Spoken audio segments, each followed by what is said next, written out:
Welcome aboard Thursday's edition of the National Football Show with your boy Big Sills. Yes, Kyle, you start my day off on a great note every single time.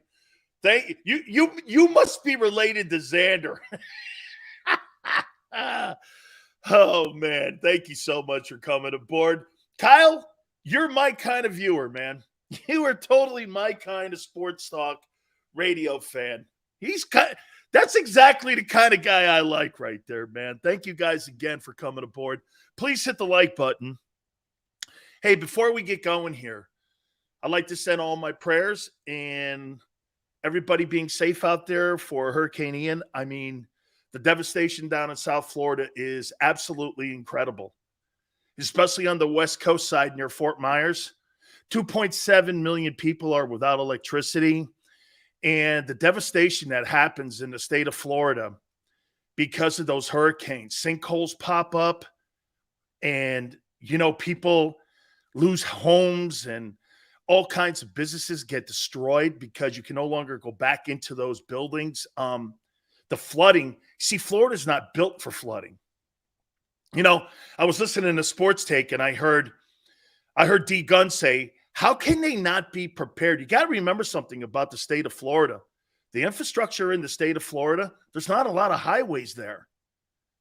This thing was set up years and years and years ago, back in the 50s, as a retirement state, and there wasn't really a lot of highways. You got 95 that rolls all the way down to South Florida. You got the I-4 corridor. You got Alligator Alley. You don't really have a lot of major highways in the state of Florida. You got 10 that goes across the top, 95 that goes on the eastern seaboard, and you got Alligator Alley on the left side going up towards Sarasota. You don't have a lot of highway systems, so it's hard to get to certain people in the state.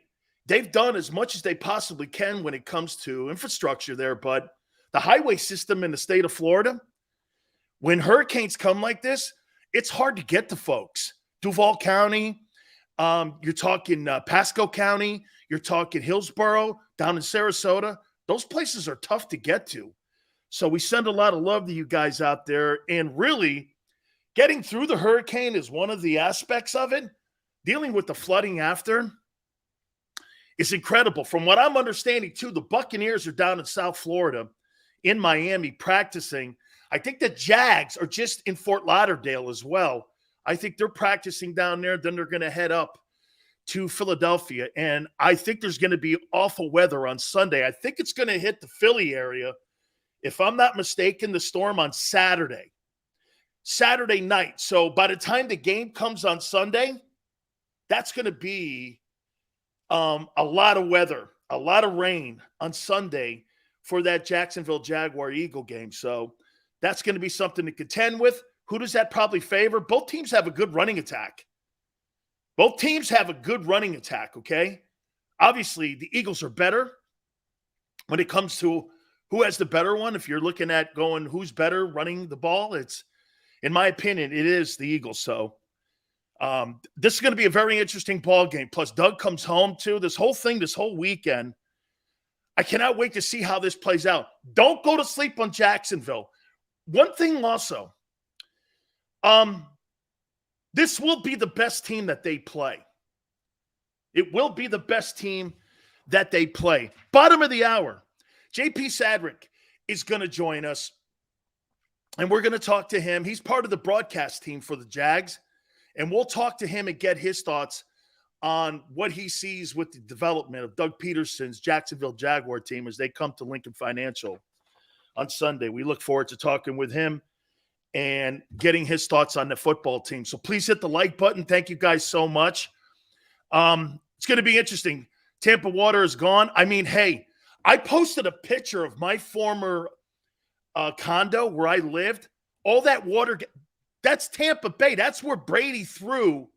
That's where they hold Gasparilla. If you go to my Twitter page, at Dan Sileo Show, that's Tampa Bay. And I lived in the second building on the right in the picture that I posted. That thing's usually all the way up to the top of the road. All that water got pushed out because of the hurricane. They hold Gasparilla there. That's where Brady threw the Lombardi trophy from one boat to another in that bay right there. There's no water in it. There's no water in that thing. It's incredible. Okay. All right. Let's go over to some sports here.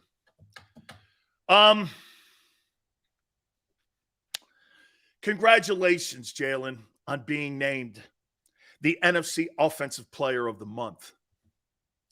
Congratulations. Kudos.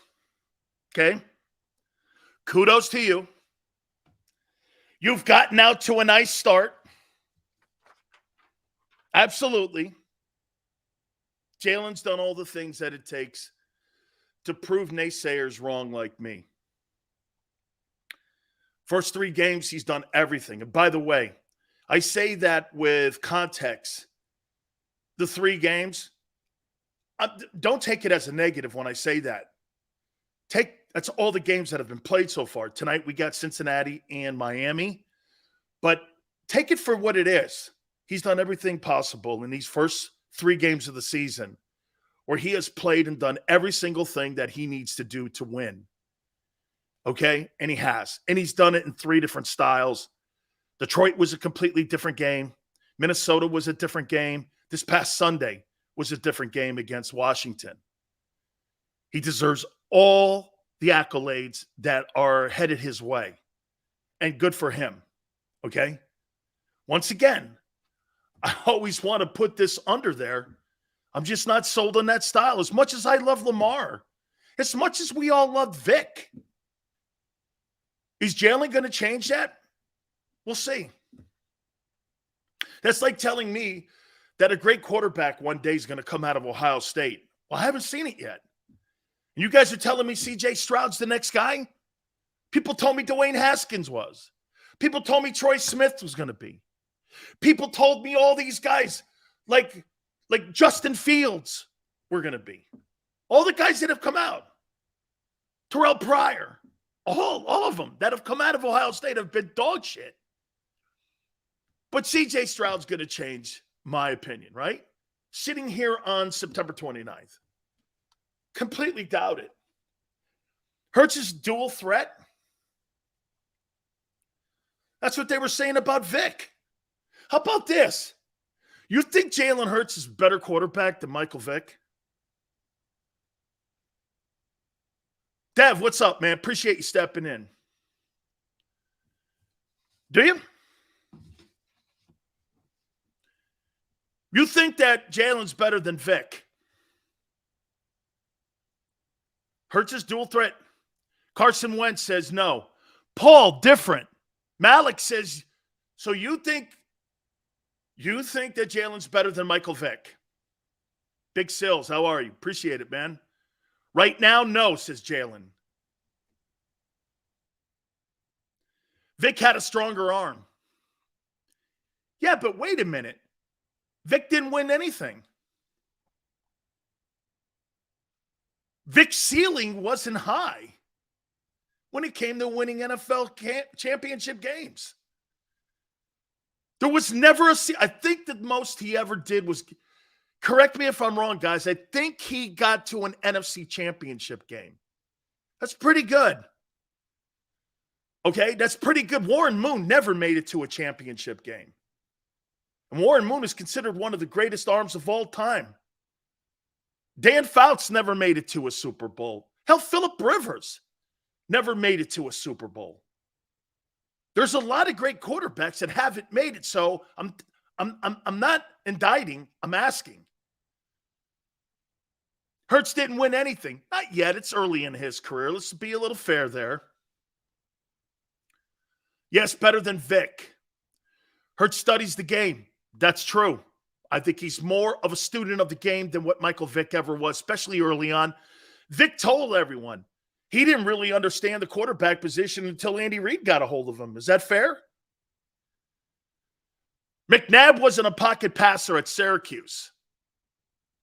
Well, when he put 66 up JM on Miami, when he was at Syracuse, he sure looked like a pocket passer to me. Kenneth, Seals, I never said CeeDee Lamb was the best receiver in the division. I said the guy in Washington is. I said he's the best in the division. Now, the best receiver in the division is A.J. Brown. Hurts is a quarterback in a halfback body. Nothing wrong with that. Vick never studied. Hurts is on pace for 5,000. Dev. He's also on pace for 26 touchdowns. That's not really high when you're talking about you needing him to play MVP ball. He needs to be up in the 30s. If you want to make it to the NFC Championship game, he's got to be in the 30s. Okay? So don't look at those trends. And 5,000 yards, he's not throwing for 4,500. I know everybody thinks he is. We'll see. Let's wait and see how these next games, and especially in a game like a game like this coming up on Sunday, if there is the bad weather that's going to be reported, that's going to hit Lincoln Financial, I don't want him throwing the ball 38 times. I want him doing the things that he's done in the first 3 weeks. Pick out a way to win against Jacksonville and go with it. Hurts' work ethic has gotten him to the point. Vick hasn't driven and wasn't driven like Hurts. Kyle, that's a pretty good statement. If Michael Vick had the work ethic that Jalen Hurts had, he'd be a Hall of Famer. Michael Vick is not a Hall of Fame quarterback. He will not get into the Hall of Fame. Just so you know, he's not a Hall of Fame quarterback. Vick doesn't have the numbers. Or, quite frankly, the wins. There's nothing significant about Michael Vick. And the reason I'm doing this, Vick is a pretty high ceiling quarterback. Hey, and by the way, so you guys know, I completely loved watching him. He was one of my favorite quarterbacks to watch play the game. I loved watching him play. Okay? I loved watching Michael Vick. He was must-see television, but it didn't really have a high ceiling in winning. And when we're talking about the first 3 wins here, he is different than Vick, though.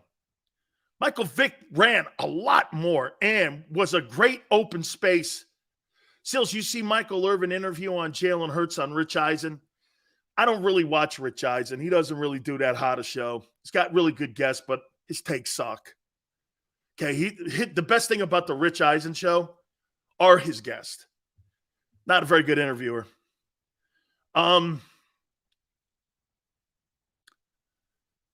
Vick was iconic, Isaiah. Yeah, but he didn't win. I thought you had to win championship games, Isaiah, to be iconic.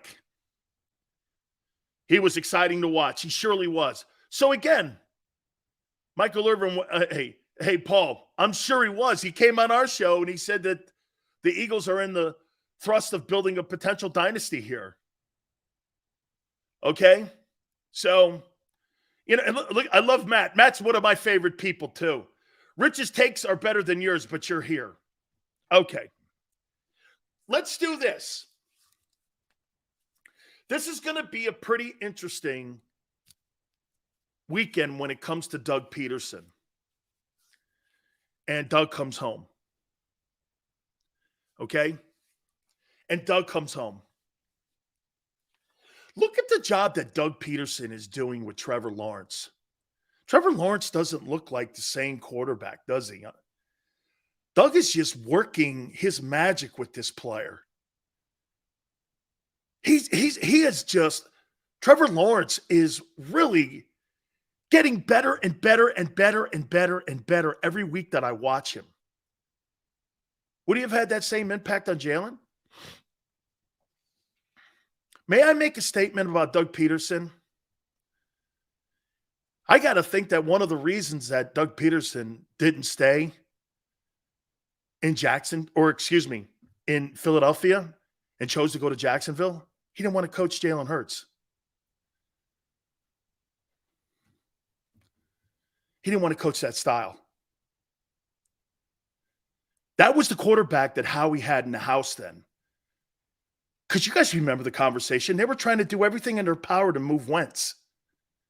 Doug probably asked him, who are you replacing him with? We got the guy. We got the guy. Okay? Xander says, pretty sure you're dead wrong. He wanted Hurts over Wentz. Saw a comment that Doug made yesterday that said this. He's going to prove all the naysayers wrong. Looks like he's starting that. We'll never know in that building. You could say that all you want. What was the starting of that quarterback and benching?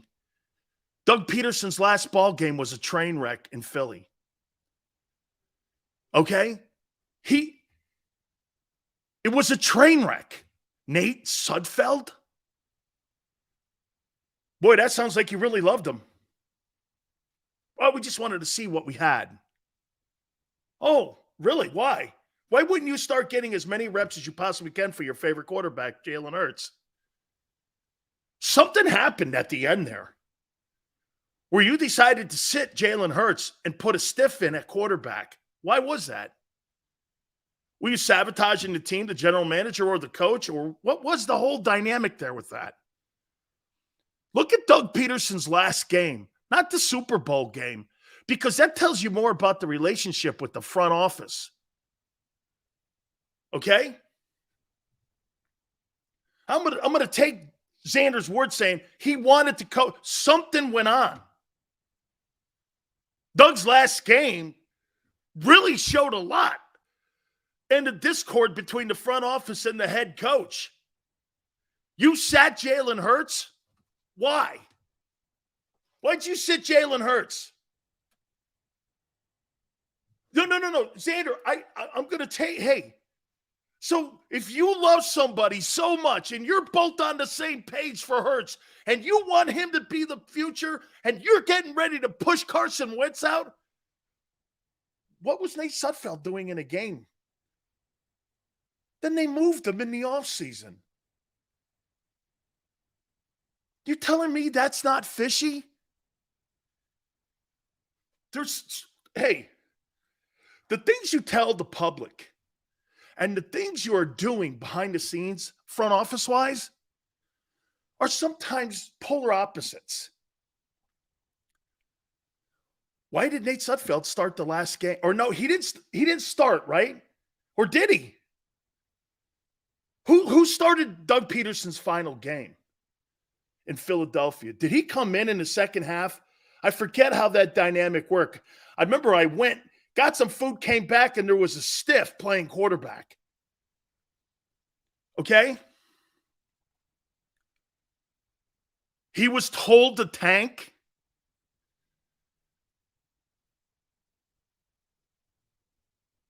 Hurts started. Okay, thanks, Paul. Then they brought him in. How about this? Can we agree on this? Howie made Doug lose that game for the Smith pick. You didn't know Smith was going to be there. That's Steve-O. When you're not the first pick in the draft, you don't know who's going to be there. Jalen Waddle could have been there. You have no idea unless you have the number one overall pick who's going to be sitting in that spot. You have no idea what the team in front of you does when it comes to draft. You have no clue. That is not true. Okay? How many times do you see draft boards get turned upside? The Cowboys fell into Micah Parsons because they wanted the DB from Bama, Surtain, who ended up going to the Broncos, so they settled for Micah Parsons. Okay? They settled for him. They didn't realize what they drafted. Jay goes, this is what I'm not assuming it. I'm asking it. Don't you think that final game in Philly is fishy? Why did they play him? Tanking him for Smith? That's not reasonable. Let's say this, though. Could Doug have done the same job that Sirianni's doing right now with him and Shane Steichen? Do you think he could be doing the same job or better? Look at Trevor Lawrence, the way he's playing.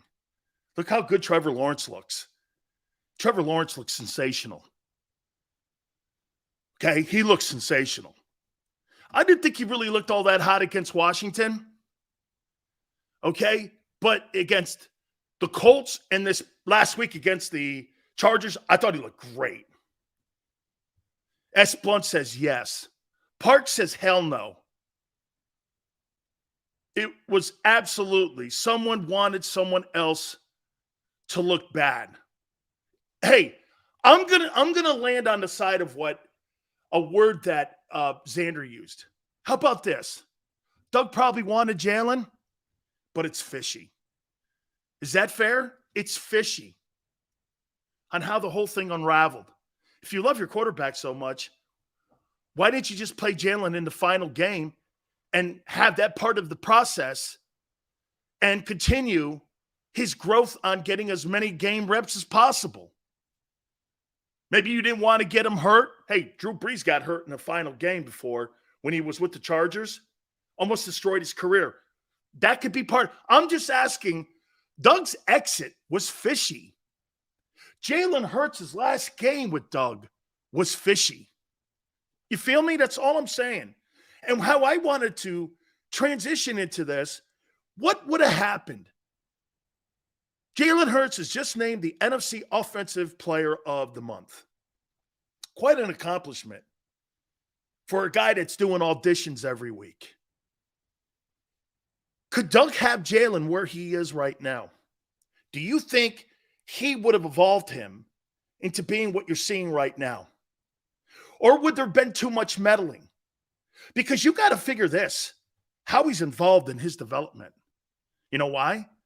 Because Sirianni can deal and manage Howie Roseman better than Doug. Doug's biggest problem in Philadelphia was what? He didn't know how to manage the general manager's ego.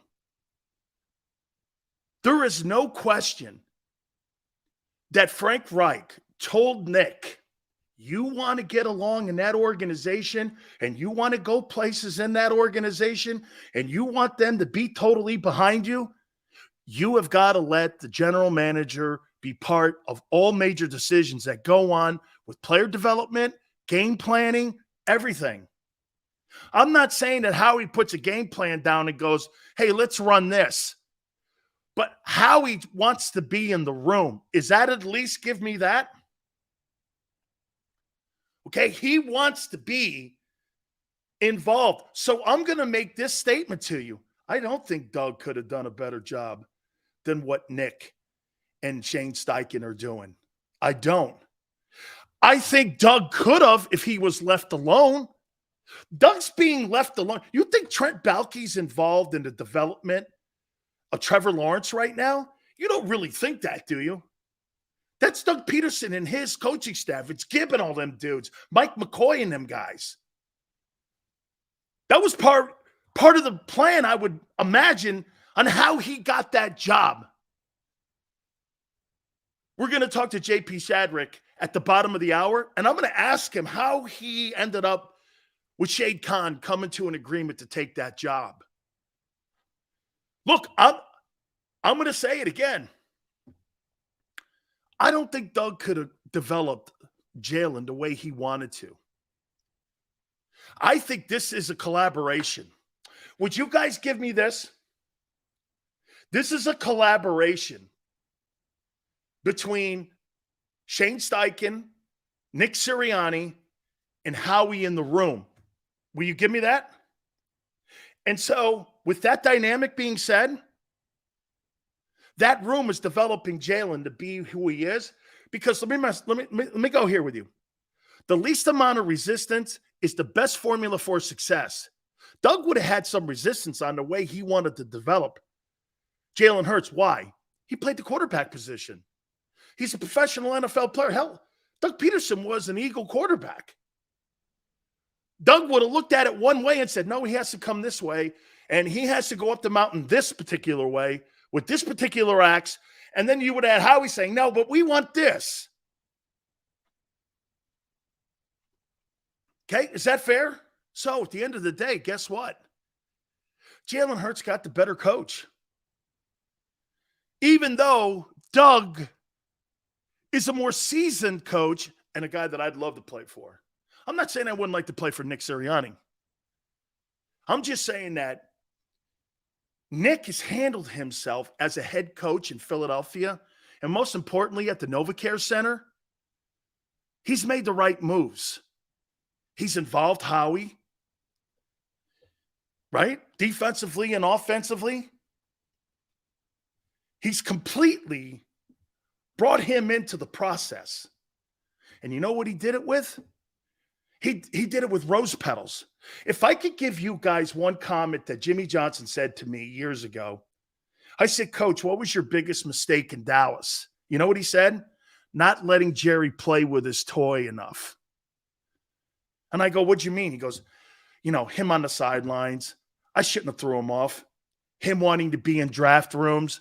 I shouldn't have given him more shit on that. Him wanting to be part of a process of putting a game plan together. I should have let him sit in. It's his team. He writes the checks.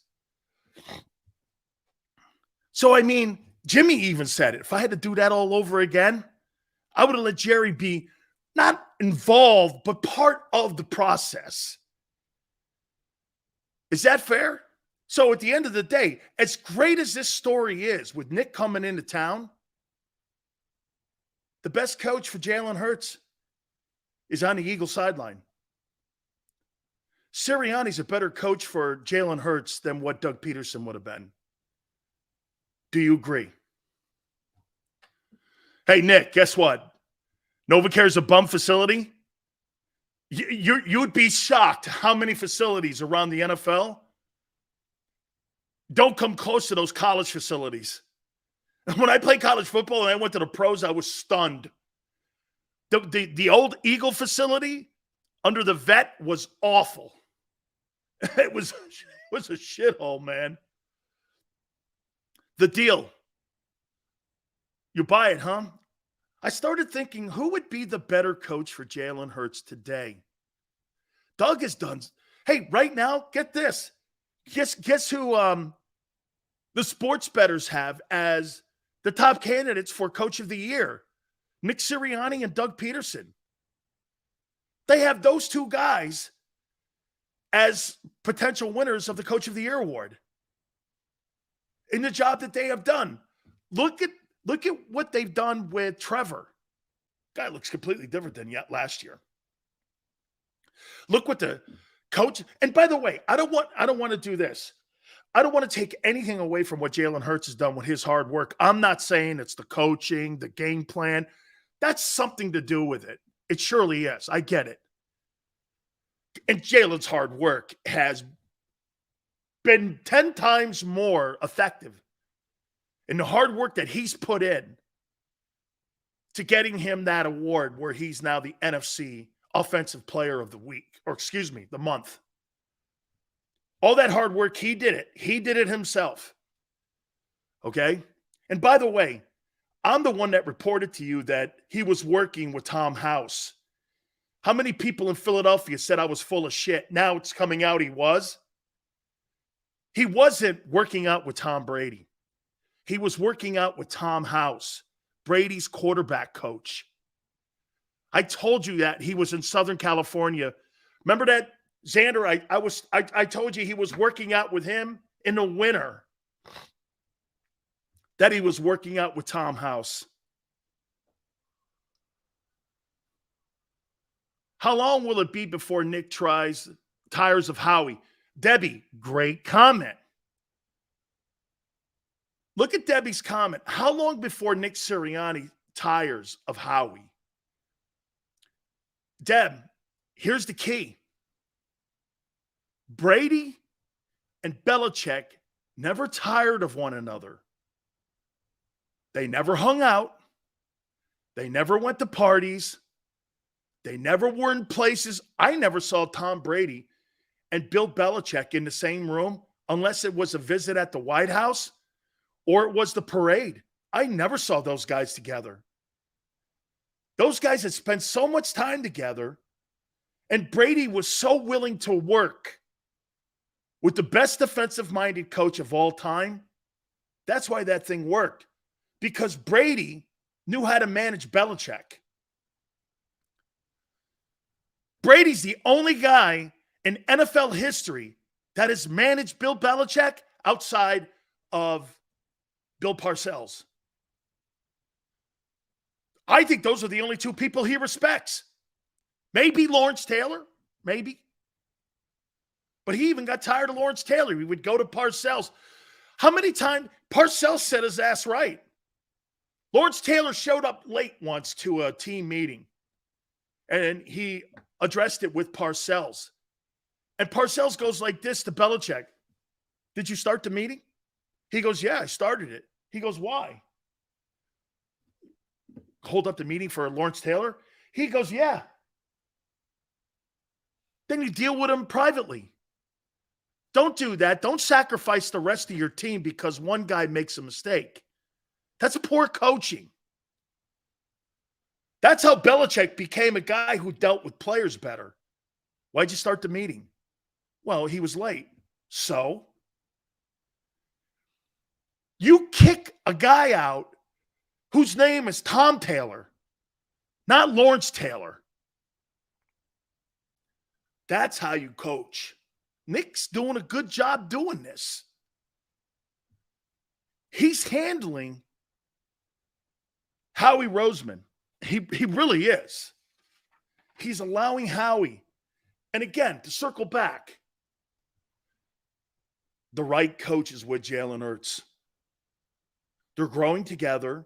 Shane Steichen, who took over after the 2-5 start, these guys have built a relationship up.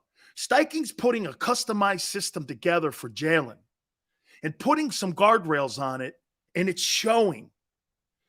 What this coaching staff is doing that I don't think Doug Pederson can do is this. I don't think they would have customized a game plan. I think Doug would have wanted to do it his way. Now, look at what Doug did with Foles. Look at what Doug did with Carson Wentz. Look at all that stuff. When Doug lost his security blanket and Frank Reich, everything went to shit. Because Frank knew how to handle Howie. Remember, the buffer in between Doug Pederson and Howie Roseman and the owner was Frank Reich. Am I wrong when I say this to you guys? When Frank left the building, wasn't that the beginning of the unraveling of the relationship between Howie and Doug? Would that be fair to say? When Frank Reich left the building, wasn't there a different attitude, a different relationship, a different dichotomy between the owner, the GM, and the head coach, and the starting quarterback? All of that played into it. You see, the Eagles, I'm starting to figure out one thing about the Eagles, man. You know what that is? They want to be involved in They want to be involved in everything, and the owner wants to have his pulse on everything. Because that's what executives and billionaires do. They've got their pulse on everything. They want to know. They want to know. And you have to manage that. And if you're going to, I think that's why you don't see these old school coaches in there any longer. Like the Dick Styles and the John Gruden styles. I think all that shit's out the window. I think that stuff is all out the window. JP Shadrick is going to join us soon. Hopefully we're able to catch him. He's dealing with the hurricane. He's in the car, so he's driving away from the storm right now. So we'll give him a lot of latitude. When he shows up, we'll go to him. So just want you guys just to be patient with him a little bit here. Tony Baselli couldn't do it because he's getting his family out. The hurricane's going up the coast now. It's going a little bit out over the water now outside of Jacksonville. So just to give you an update on that. Paul says Frank got credit for Doug's coaching. Frank Reich is not a better coach than Doug. I didn't say that. Frank's not having bad success in Indy. Frank's doing a pretty damn good job over there. Remember, he took over a football team that had just lost Andrew Luck, and they've won ball games. Frank's not a bad coach. over 500 as a coach in the NFL. They just beat the Chiefs. It's not a bad football team. The decision that they made on Carson Wentz, hey, man, interesting, to say the least. So I can't wait to see what happens here on Sunday when Doug Pederson rolls into that building at Lincoln Financial. And he's got a hell of a football team that he has built. I said this before, there's finally an adult in the building with Doug Pederson and not Urban Meyer, and it is showing. And before we bring this man on, he knows, or I'm hoping he knows that, I have a lot of love for the state of Florida. It's my second home. Played my ball at the University of Miami, my pro ball too in the state, and those folks are dealing with a lot right now. And remember something, the flooding after the hurricane, once you survive that, this is where people start to lose their lives. They go in to water areas and they don't know power lines are down. They get electrocuted, generators and all of that such. It's such a dangerous time right now. And JP Shadrick joins us now, part of the broadcast team.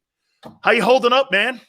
I'm doing well, Dan. It's nice to be on with you. I'm actually in Atlanta. I got out early because my Friday flight was canceled Wednesday because I'm coming up to call the LSU Auburn game on radio, and we stay in Atlanta, so I couldn't get a flight. All the Jaguars media stuff is done early, so I hightailed it out of town today, and I just arrived in Atlanta, so that's the way of the world. But the last couple of days have been okay in Jacksonville, and I think the big stuff really stayed south of town, so that's the good news for Jacksonville. Like you said, the flooding and the high tide it was a little earlier today around lunchtime, and I think that was a real test of, if the surge was really going to do anything in Jacksonville today. Give me an update on the team. Are they in South? I know the Bucs went down to Miami to work out. What have the Jags decided to do? Or did they stay in Jacksonville or did they leave?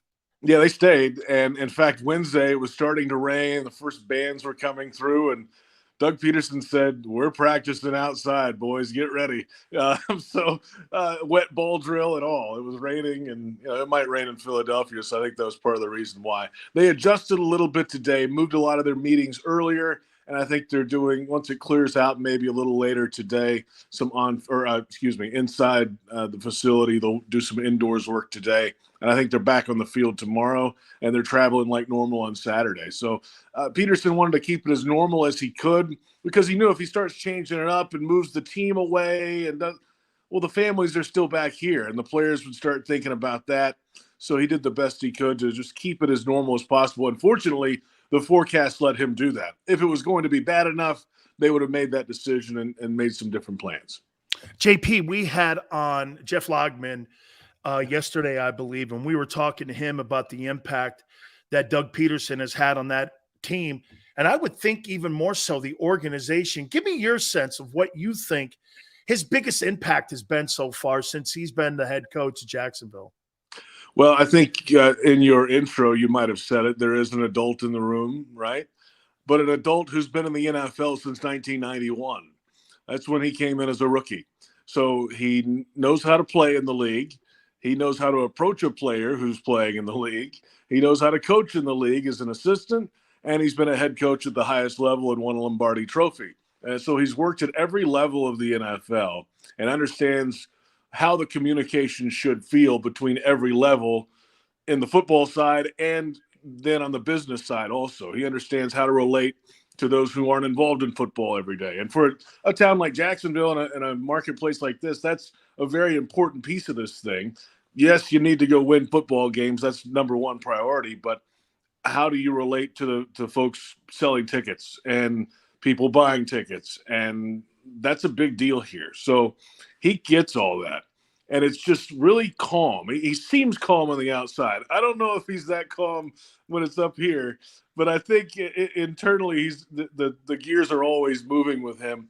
But he comes off cool, collected, and I think that makes everybody around him calm, cool, and collected too. So that's Doug Pederson, I think, in a nutshell so far.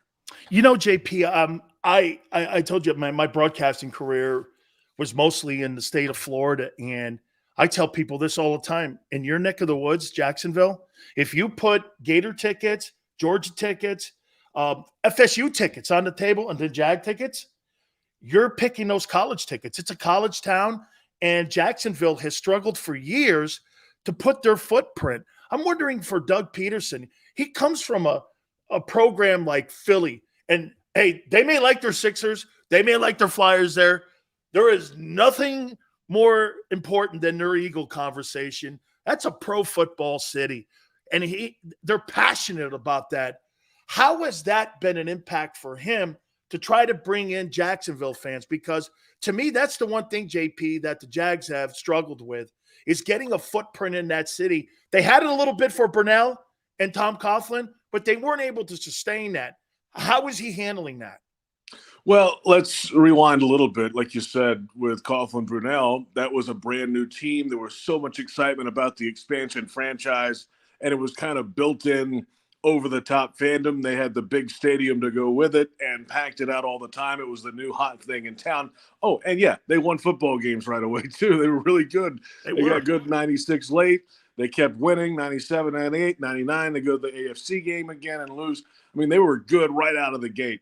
And then it disappeared. It dissipated, excuse me. And then it actually almost disappeared. I mean, they were not playing well at all. They had all these coaching changes. And people just kind of over the years lost that edge about them for the Jaguars. There's always still that passion, I think, in town from the first 5, 6, 7 years. But when you're losing 10, 12 games a year, people just don't want to spend that kind of money to come out every week. And that makes sense. So it's been a tough product for a while.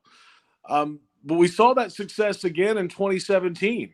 The team got hot. They weren't great early, but they found a groove. They had a great defense. They had a running game. And then they caught fire at the end of the season.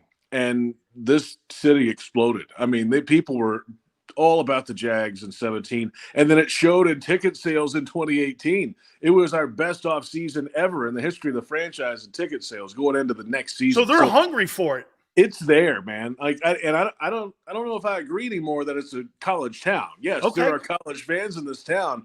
I think there are Jaguar fans everywhere. You just have to have a product for them to get them out of the house to come see you, and they're working on that right now.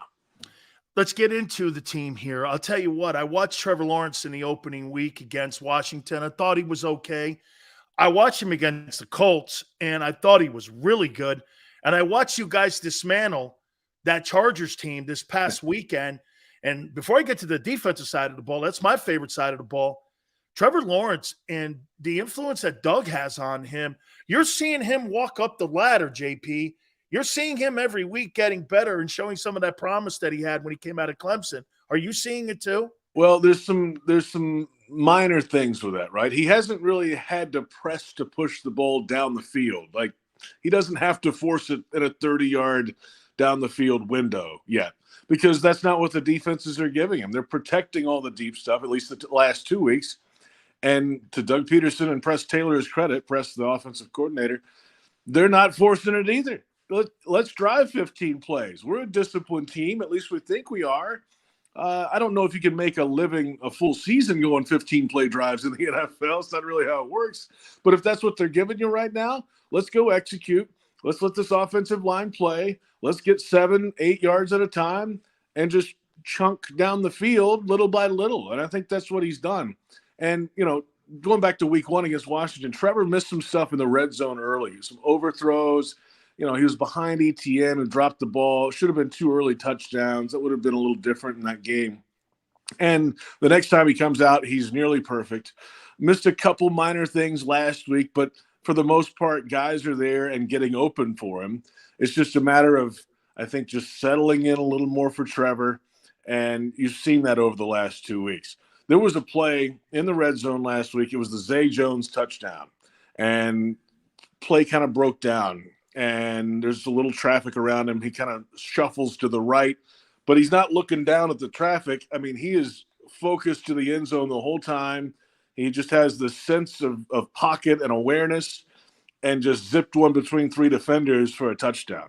You can't teach that kind of stuff. I mean, that's hard to teach if you can at all. So he's got that. He's got the patience, and it's showing off now, which is a great thing. When I watch the 22 film on the Jags, the one thing that just stands out to you, They're disciplined on both sides of the ball. You see great coaching.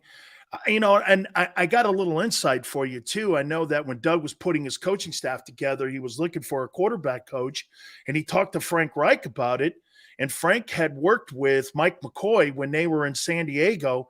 And believe it or not, Nick Sirianni was the wide receiver coach in San Diego at the time. So there's kind of a coaching dynamic with the quarterback coach in Jacksonville, and putting that coaching staff together, like you said, I mean, that had to be one of the most important things. Jimmy Johnson tells me that all the time, JP. You could be a great head football coach, but if you don't have a great staff around you and a pro staff around you, that to me, I think you see it when you watch them on film and how disciplined they are on both sides of the ball.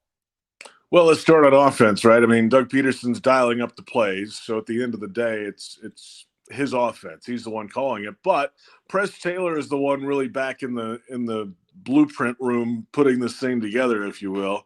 And they all kind of work together on it. McCoy's in there. Jim Bob Cooter is the passing game coordinator. Don't underestimate his role. Oh, great coach.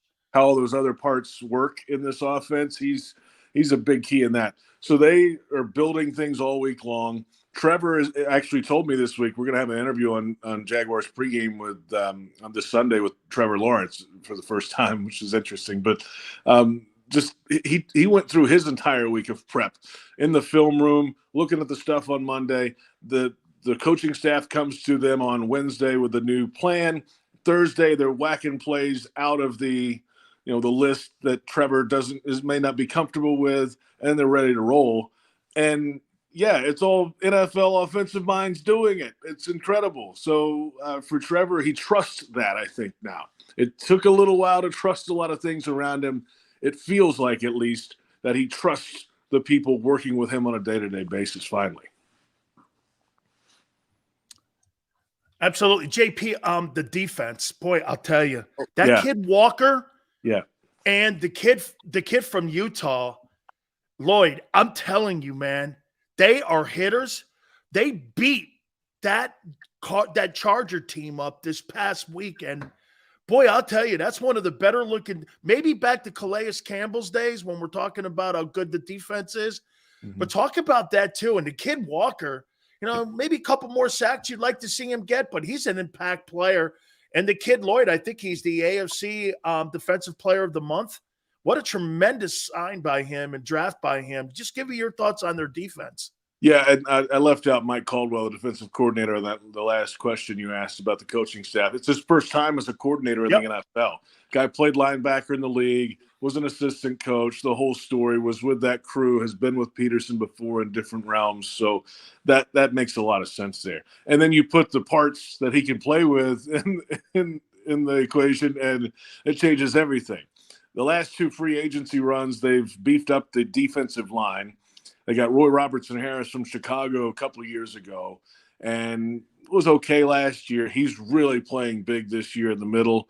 Foley Fatukasi came in free agency this year, a guy who built his own reputation, was a late-round pick for the Jets, and then over the last 2 or 3 years started making an impact in the middle, and he's really good right now. So that helps those edge guys make plays, right? So Josh Allen is there, former first-round pick. It's his 4th year. Trayvon's flashing. He's just a big, strong. Man, he's a hitter. Fast guy. Man, he hit that guy from the Chargers. I thought he killed him. It's unreal. And then Devin Lloyd rolls in there right next to Foye Oluokun, who's the leading tackler in the league last year with Atlanta.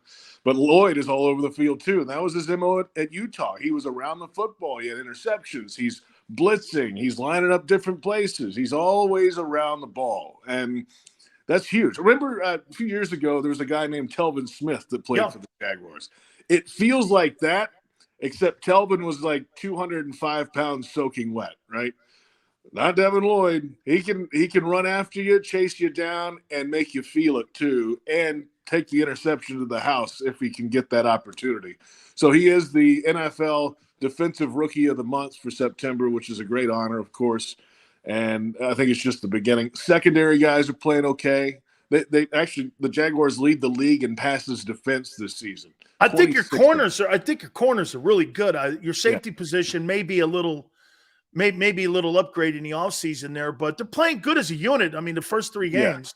I think you can't argue with that right now. I mean, Rayshon Jenkins, the safety, I think is playing pretty well early. He was a little bit last year was his first year with the Jaguars. He didn't play up to, I think, the standard everybody hoped.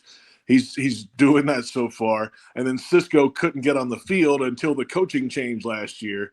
And now he's the starter in 2022 at the other safety spot. So future's bright there, I think, with Cisco, and Tyson Campbell's great. And they've just got to, kind of keep working it, man, because they're making an impact right now on defense. You allow 10 points in 2 weeks? Yeah, that's pretty good. Yeah, I think so here.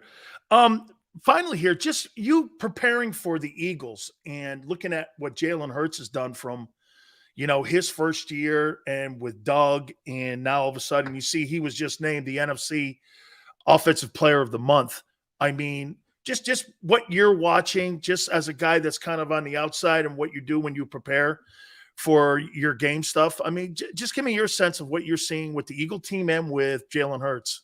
Well, I must admit, I am an Alabama alumnus, so I have followed Jalen Hurts for a long, long time and seen this act before. So I get it.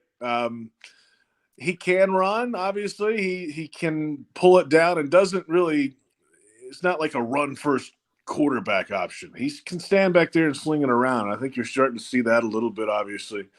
And you won't find much of a better competitor or – teammate to be around. So the Eagles, I think, are starting to see the full effects of what Jalen Hurts can be. And then you got the weapons out there to throw to. Then you got the running game to go with it. Veteran parts on the offensive line. Okay, tight end. Yeah, all that. No wonder they're putting up 400 yards a game right now. And they haven't even, you talk to people around it, they haven't even played a full game yet. It's not like they're playing a full 4 quarters pedal to the metal for whatever reason. They just haven't put it together for 4 quarters. They're still winning games. So when they do that, hey, they're going to be right there in the hunt. And I don't see any reason why they aren't in the playoffs in the NFC. I mean, this is a team right now that's playing at a very high level, maybe not their highest level yet. And it will be a great measuring stick game for the Jaguars. Let's put it that way, because you went out to LA last week and beat the Chargers. The Jags did. But it was a beat-up team. A lot of guys were out. Bosa left the game. This is almost a full-force Eagles team. If you can measure up and hang with this team and maybe just go win the thing, then the Jaguars might be for real. Absolutely. I since you said Alabama, I got to leave you with this. Well, I ended up playing for Ray Perkins. Yeah. So just so you know, he took over for Barron. So I was getting recruited to go down to Alabama, and I'm a New England kid. I'm from Connecticut. And so, I don't know. He shows up in my driveway in this black Lincoln, came up, recruited me. Finally gets on the phone with me, and he goes, "Hey, how'd you like to come to Alabama?" I go, "Coach, I got to tell you, I don't think there's a lot of Italian guys down in Tuscaloosa. I mean, I don't know, man. I mean, I like Italian." He goes like this, "What are you talking about? We had Johnny Musso." And I went like this, "Johnny Musso?" And you know what the coolest thing about Coach Bryant was? He sent me a handwritten letter, and I still have it. It says, "You know what? Congratulations on your decision. Good luck to you. I'll see you on Sundays." And so, it was really one of my heartfelt things, that when I was getting recruited by that place, by Coach Bryant, and then I ended up playing for Ray Perkins, and I realized maybe I didn't want to go to Alabama because I surely worked my ass off. That's pretty funny. Yeah, that's a good story, man. That's a while ago, too. I didn't want to say it, Dan. That's been a minute. But, Oh, you think? Hey, JP, be safe, man. I hope your family's safe and all your friends down in Jacksonville. And that state's my second home. So, I mean, I really think a lot about you guys down there. And Tony Baselli couldn't do it, too. He was supposed to do it a couple days ago, but he's moving his family around and such. So thank you so much, my friend. I appreciate it. Hey, no doubt, man. Thanks for having me, Dan. Glad it could work out. And I'm looking forward to this game on Sunday. I think the Jaguars might be on the verge of something special, I hope. Good to talk to you. Let's see, man. It should be a ball game, man. I can't wait to see it. Thank you so much, JP. All right, man. Appreciate it. Yeah, I think this game is going to be something special there. So I'm glad to see that he got out of there right away. Sileo, you thinking Dynasty? 3 games. 3 games. Pump the brakes. Boy, I'll tell you one thing is evident. Doug walked into that building, man, and changed the whole freaking room. Holy cow. He changed the whole room.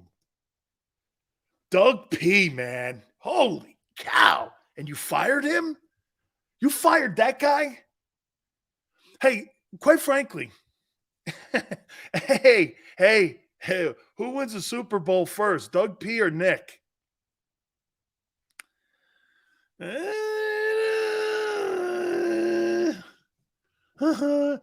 Sileo only pushes these crappy takes on us, not his guests. JM. Oh, man. Dynasty. No, you're not building a dynasty. Who wins the Super Bowl first? Dougie P? Wait a minute. Could Doug win that division in his first year coaching the Jags? Dude, if he does that, man, Doug will have it hard. AFC, you're right. With all those great quarterbacks in the AFC, that's going to be a tough putt. Sileo, he wanted to leave. That's what I'm hearing too. Sileo, you said the Jags are good, so if the Eagles beat them by double digits, I do not want to hear the Eagles had a soft schedule. Well, you have. You do have a soft schedule. What are you talking about? The Commanders? And the upstart Lions that everybody in Philly's pumping up to be like winners of the NFC North? They're better, guys. Relax. They won a few ball games last year. That's a 6-7 win team. If they improve to 7 wins, that'll be incredible. Hulk Hogan Campbell will be in the consideration for Coach of the Year if he does that. I actually like Dan Campbell. Jeremiah says AFC looks kind of overhyped. I think you mean the AFC West looks a little bit overhyped. AFC South is the AFC bums. Sirianni will win the Super Bowl before Doug. Really? If Doug goes to another place and wins a Super Bowl, something Andy Reid couldn't do, man. So he wins the Super Bowl in Philly. Then he takes the team to a Super Bowl in Jacksonville. I don't know. That's Hall of Fame. If Doug Pederson has success in Jacksonville, he's going to the Hall of Fame. Tony Dungy's got 1 Super Bowl win. It's not like he's got multiple. Dick Vermeil's got 1 Super Bowl win. Yeah, Doug Peterson's got more in common with Vermeil if he has success. You know what? You don't think Doug's people can outcoach the Eagle people? East Canada. Stop what, man? Doug inherited a team with a decade of top 10 picks.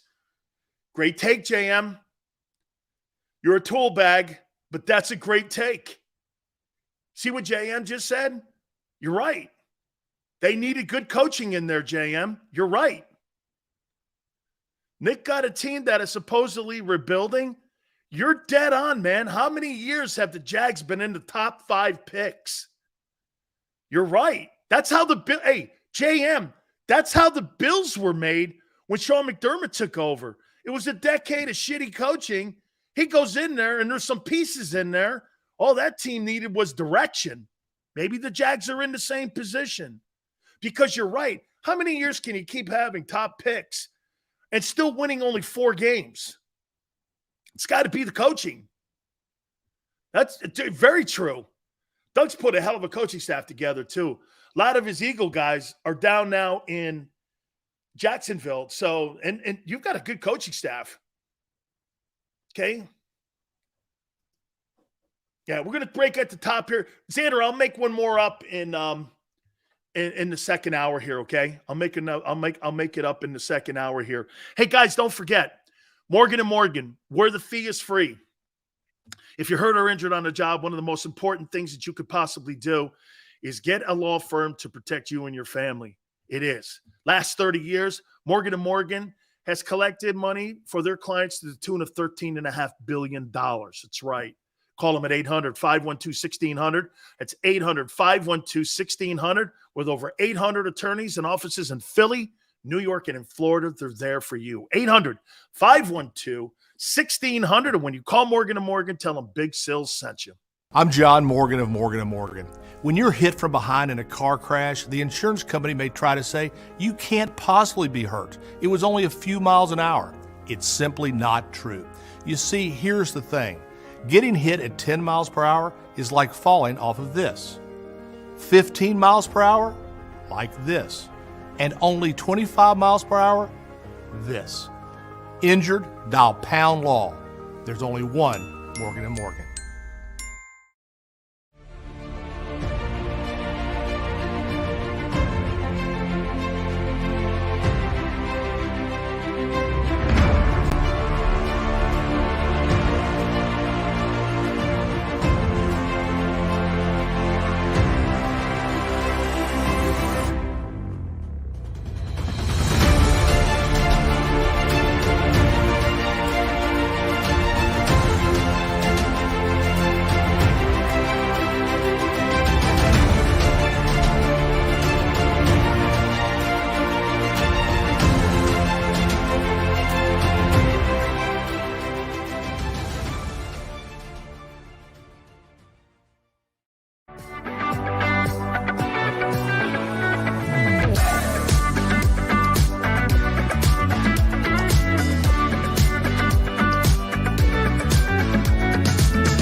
The greatest fans on earth. It's a bold statement, but would you expect anything less from Philadelphia? 58 years of heartache creates a toughness, a grit, a resolve not found in most.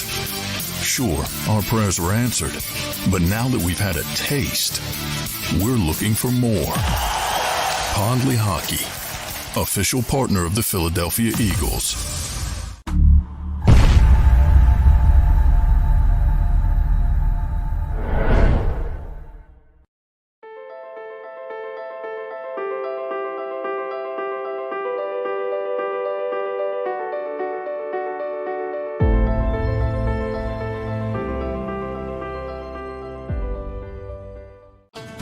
The faces you know, the team you trust.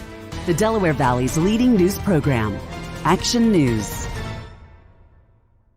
Go for the beers, go for the cheers, go for the hit and the hits, go for the scene, go for the screens, go for the gallery, go for the win, go to Ocean.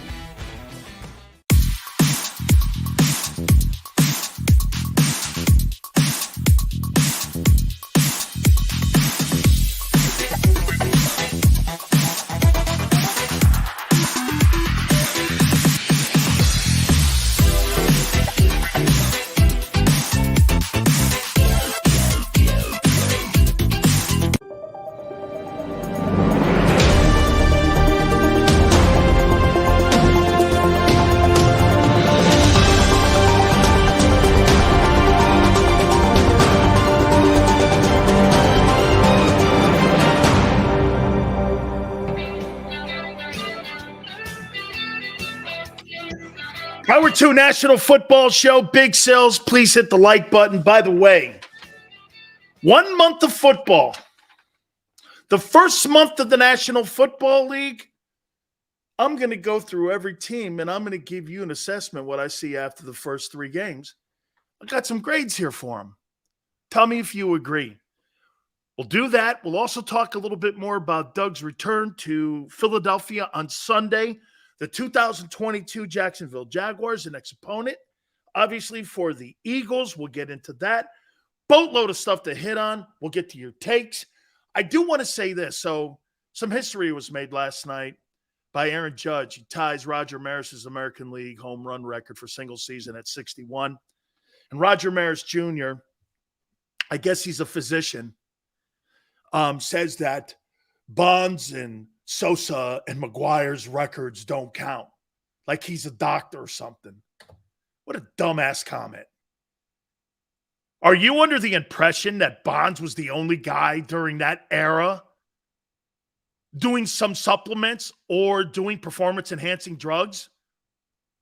Eric Gagne, Roger Clemens, go down the list, Andy Pettitte. Are you under some assumption that pitchers weren't doing it too to save their careers? Are you? Why does that only land on Bonds? And by the way, if performance-enhancing drugs are so effective, why don't you give those to blind people to improve your eyesight? Are you trying to tell me when Bonds hit 376, that improved his eyesight? Give it to blind people. Now, I'll agree to this. 72 home runs, you probably take 15 off that with warning track shots. But that guy's eye, he had won 3 MVP awards in Pittsburgh before he even got to San Francisco. Bonds was a Hall of Fame player before that. Idiotic comment. Idiotic comment.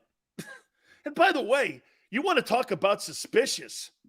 Roger Maris hit 61 home runs in 1961. You know he never hit over 40 home runs any other time in his entire career. And I think he hit 30 twice. So, I don't know.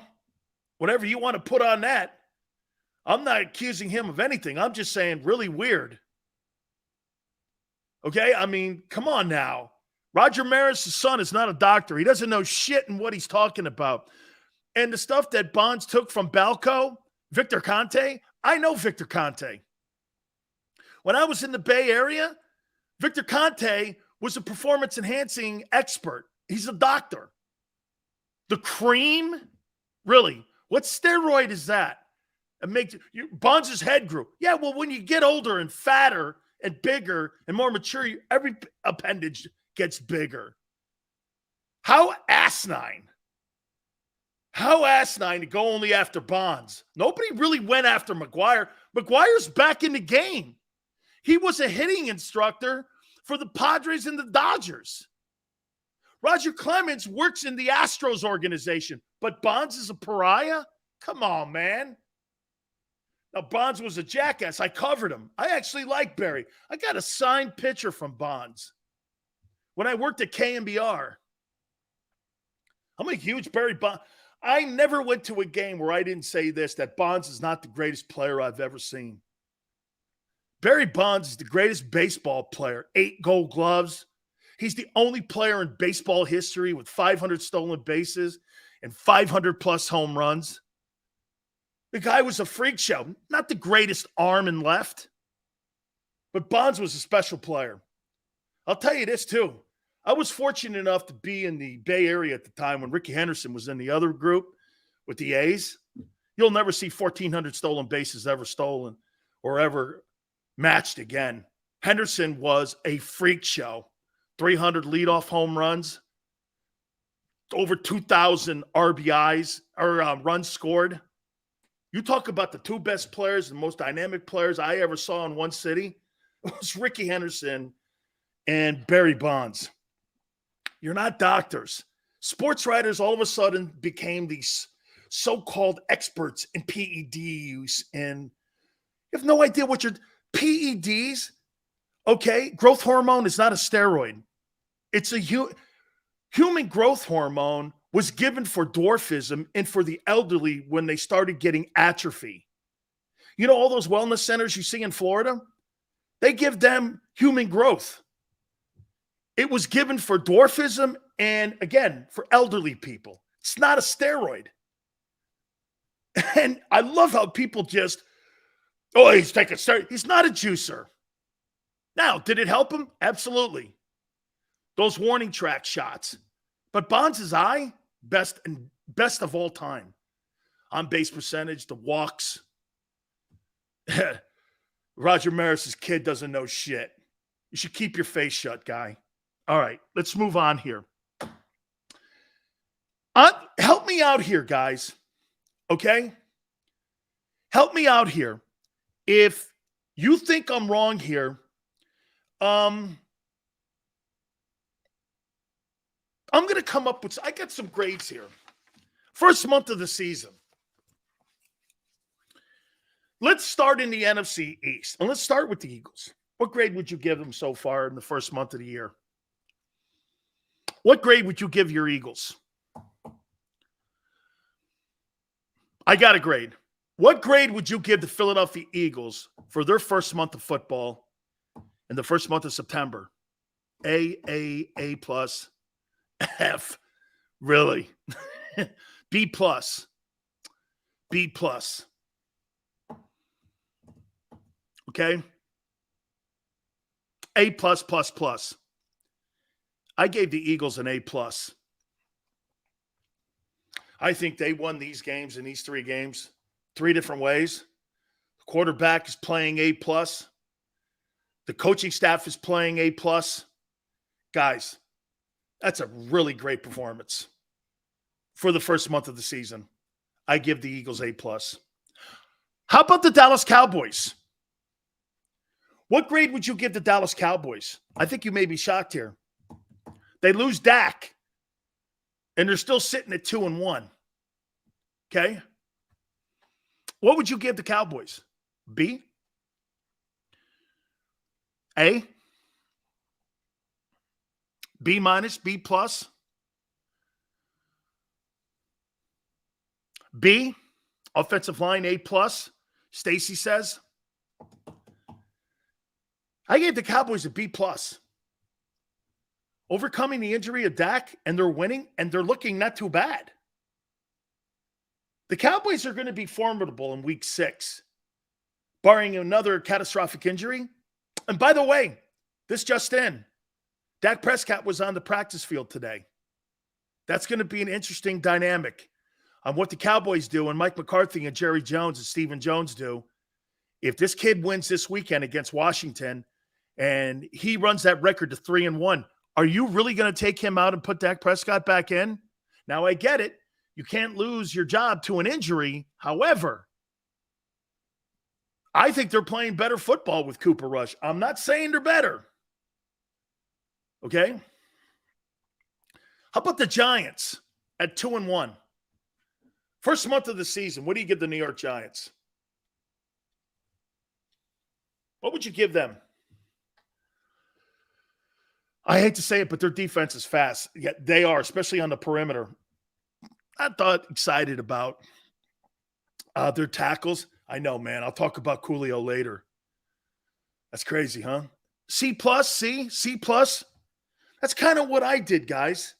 Richie, Chad. You know, I mean, I gave him a C plus. Look, and I'm not gonna give an F out to anybody here in the first month of the season.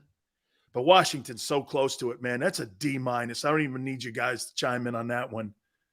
Washington's a train wreck, man. And boy, I'll tell you, you're watching a guy just in Carson Wentz. Am I right when I say this?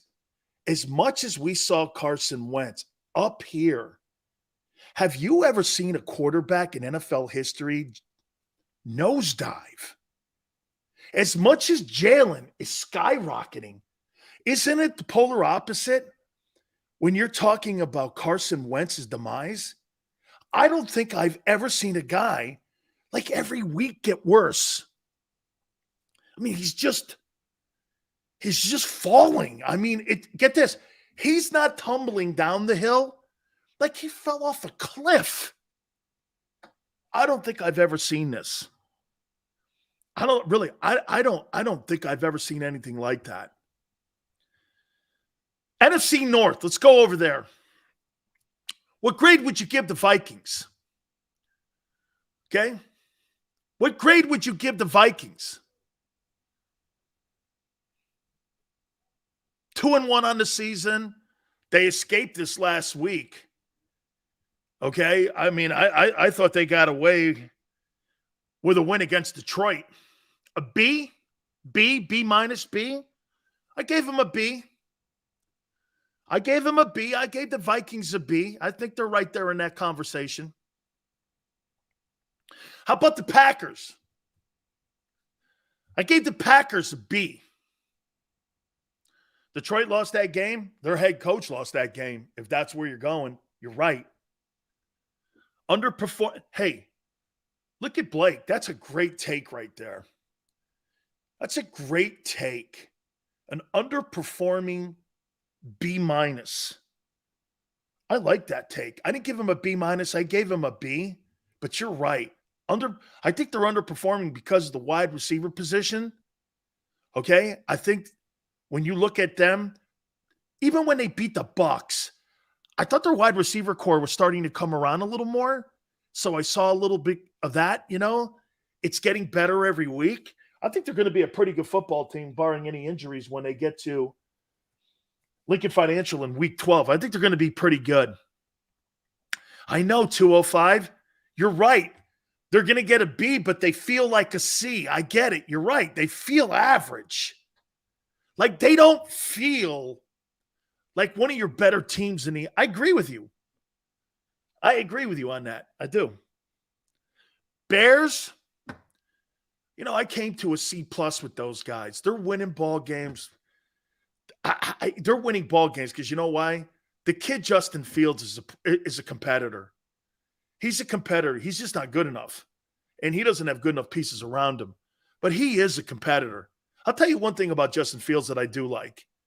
He wants to win. There's a winning dynamic about him. He's contagious. There's just not enough good players around him. And there's no good coaching around him. Like, I wish Jalen Hurts could talk to him. And maybe I wish Justin Fields had the coaching staff in Philadelphia and go to Chicago and help him because he needs coaching. If you look at Justin Fields in Chicago, okay, don't you agree? He needs coaching. Because we don't really know what he is. I just don't see the coaching. I think the Lions are a C+. Okay? Last year they were an F. I think they're a C+. I think they're getting better. I think they got to get better in their coaching staff too. Dan Campbell, man, can't be the issue on losing ball games. Dude, you better leave that up to your players or you're going to lose your locker room. You start doing stupid shit out there, costing your team games, not going for field goals and such, going for it on fourth downs and uncool situations, you're going to lose your locker room faster than you want it. All that Hulk Hogan talk, it's all good and all. You know why Nick Sirianni gets away with the T-shirts and the Tiger Woods videos and all that other shit? You know why he gets away with it? He gets away with it because he's winning. You start wearing T-shirts and talking about planting flowers and all that other stuff and you're losing? I mean, shit, man. You come off like a clown. Jared Goff does look good under him, though.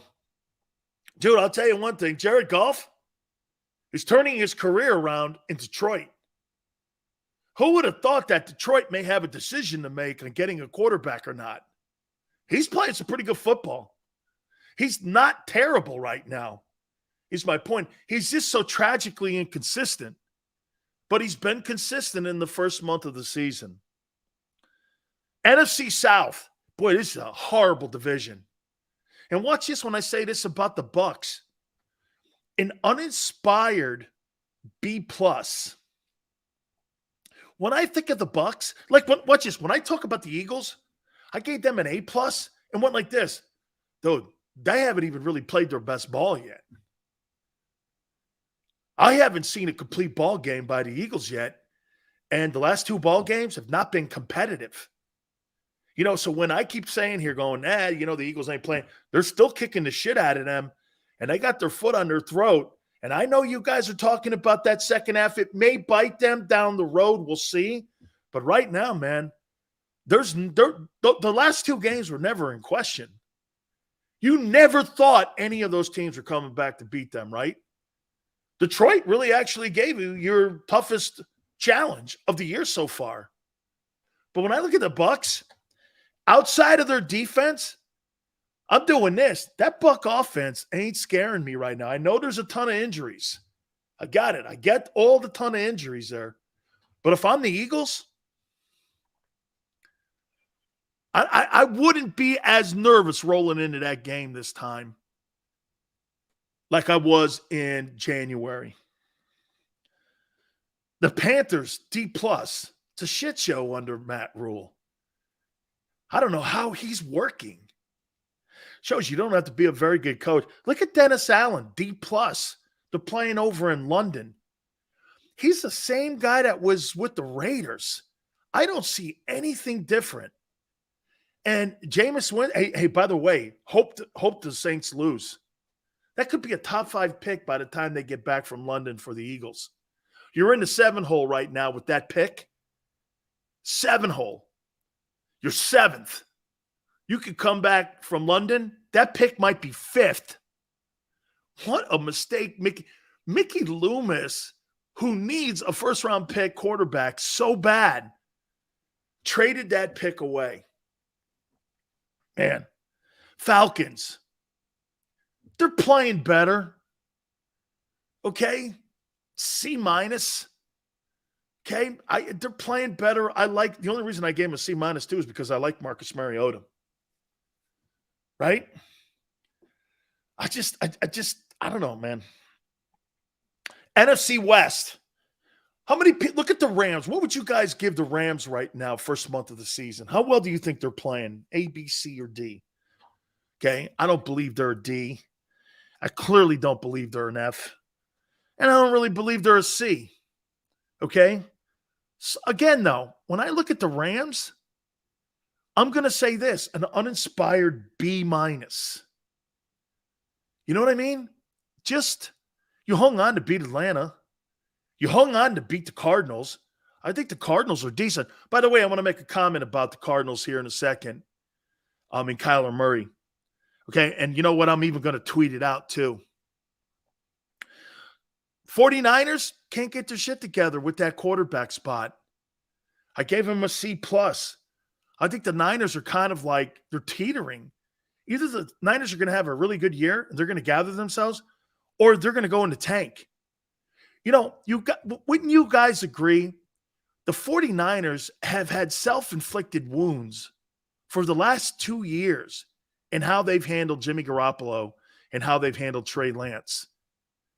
They have not handled that well. And the rest of the team sees it. A killer defense. You guys are right. I think they got a great defense. Seattle, D+, another one of those floundering programs. Let me say this to you about the Cardinals. You'll never win a Super Bowl with Kyler Murray. No way. One, I don't like the style. Secondly, I don't like the person and how he conducts himself as a starting quarterback. Personally, I have nothing against him. I don't know him personally. But between his immaturity and his style, there is no way on the planet that guy takes that Cardinal team to a Super Bowl. So here, in effect, is another quarterback that you gave $46.1 million to because he's fun to watch and he draws tickets. And people go into the seats to buy his gear. They go and buy all the stuff that's Kyler Murray. But when it comes to winning games, you're talking about another Michael Vick 2.0. See, I don't think Jalen is Vick 2.0. I think he's closer to being what Russell Wilson was. I'm not saying he's got the talent of Russell Wilson yet, but I think he wants to evolve more into that than Vick. Because I believe he knows Vick's style doesn't win. Kyler Murray's more like, and I would say almost to a T, more like Michael Vick. And I don't see it. All right, I want to get to the AFC next. I want to do that. Please hit the like button. We'll do the AFC. I don't know if you agree or disagree with me on Kyler Murray, but that guy will never win a Super Bowl, in my opinion. I just don't see it. Keep it here. Hit the like button. Keep it here on the National Football Show. At Pond Lehocky, we've recovered billions of dollars for our clients, and we're confident we can do the same for you. With over 250 years of combined courtroom experience, we've helped over 100,000 injured clients obtain some of the largest settlements in Pennsylvania. One conversation is all it takes to help you and your family get back on track. If you've been injured in an accident, give Pond Lehocky a call. Go to get your game on. Go for the beers. Go for the cheers. Go for the hit and the hits. Go for the stakes and the stakes. Go to get your parlay on. Go to get your party on. Go for the scene. Go for the screens. Go for the gallery. Go for the win. Go to Ocean. Visit theoceanac.com to plan your visit. Go passionately. Go fearlessly. Go confidently. Go Birds! Go confidently towards your goals with First Trust, Philly's hometown bank for nearly 90 years, and the official bank of the Philadelphia Eagles. We're focused on getting you over the goal line. So go with conviction. Go with trust. Go Birds! And go forward with us by your side. First Trust Bank, the official bank of Philadelphia dreams. Oh, and go Birds.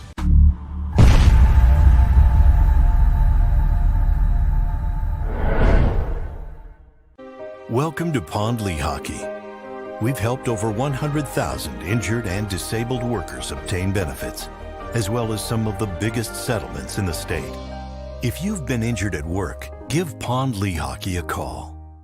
Score and save in southeastern PA and Delaware with Colony Pools this football season, and let the experts close your pool with a custom Merlin safety cover in green for the birds. And if you join our Winter Watch team, we'll give you another 20% off, and Colony Pools will handle it all. Keep your tiles on your pool, not in your pool. Fly with Colony right now, Birds fans. Visit flywithcolony.com. Jeff D'Ambrosio, Destination Downingtown's 5-day used car super sale. Jeff puts an end to high prices now. 5 days of the best car, truck, and SUV deals ever. Over 1,000 vehicles, every make and model. Stop overpaying. See Jeff today and get a quality car, truck, or SUV now. The 5-day used car super sale. Experience how easy it is to deal at Jeff's. Nobody treats you better. Nobody gives you more. Jeff D'Ambrosio, Destination Downingtown. GoJeffAuto.com.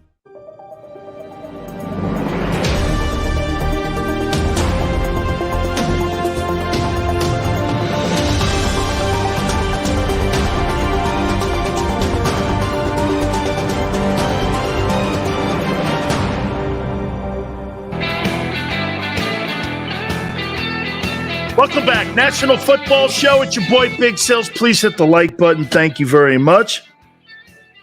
Devin Lloyd, AFC Defensive Player of the Month for the Jacksonville Jaguars. That's the kid I wanted over Jordan Davis. He's a good football player, and he has impact. Now,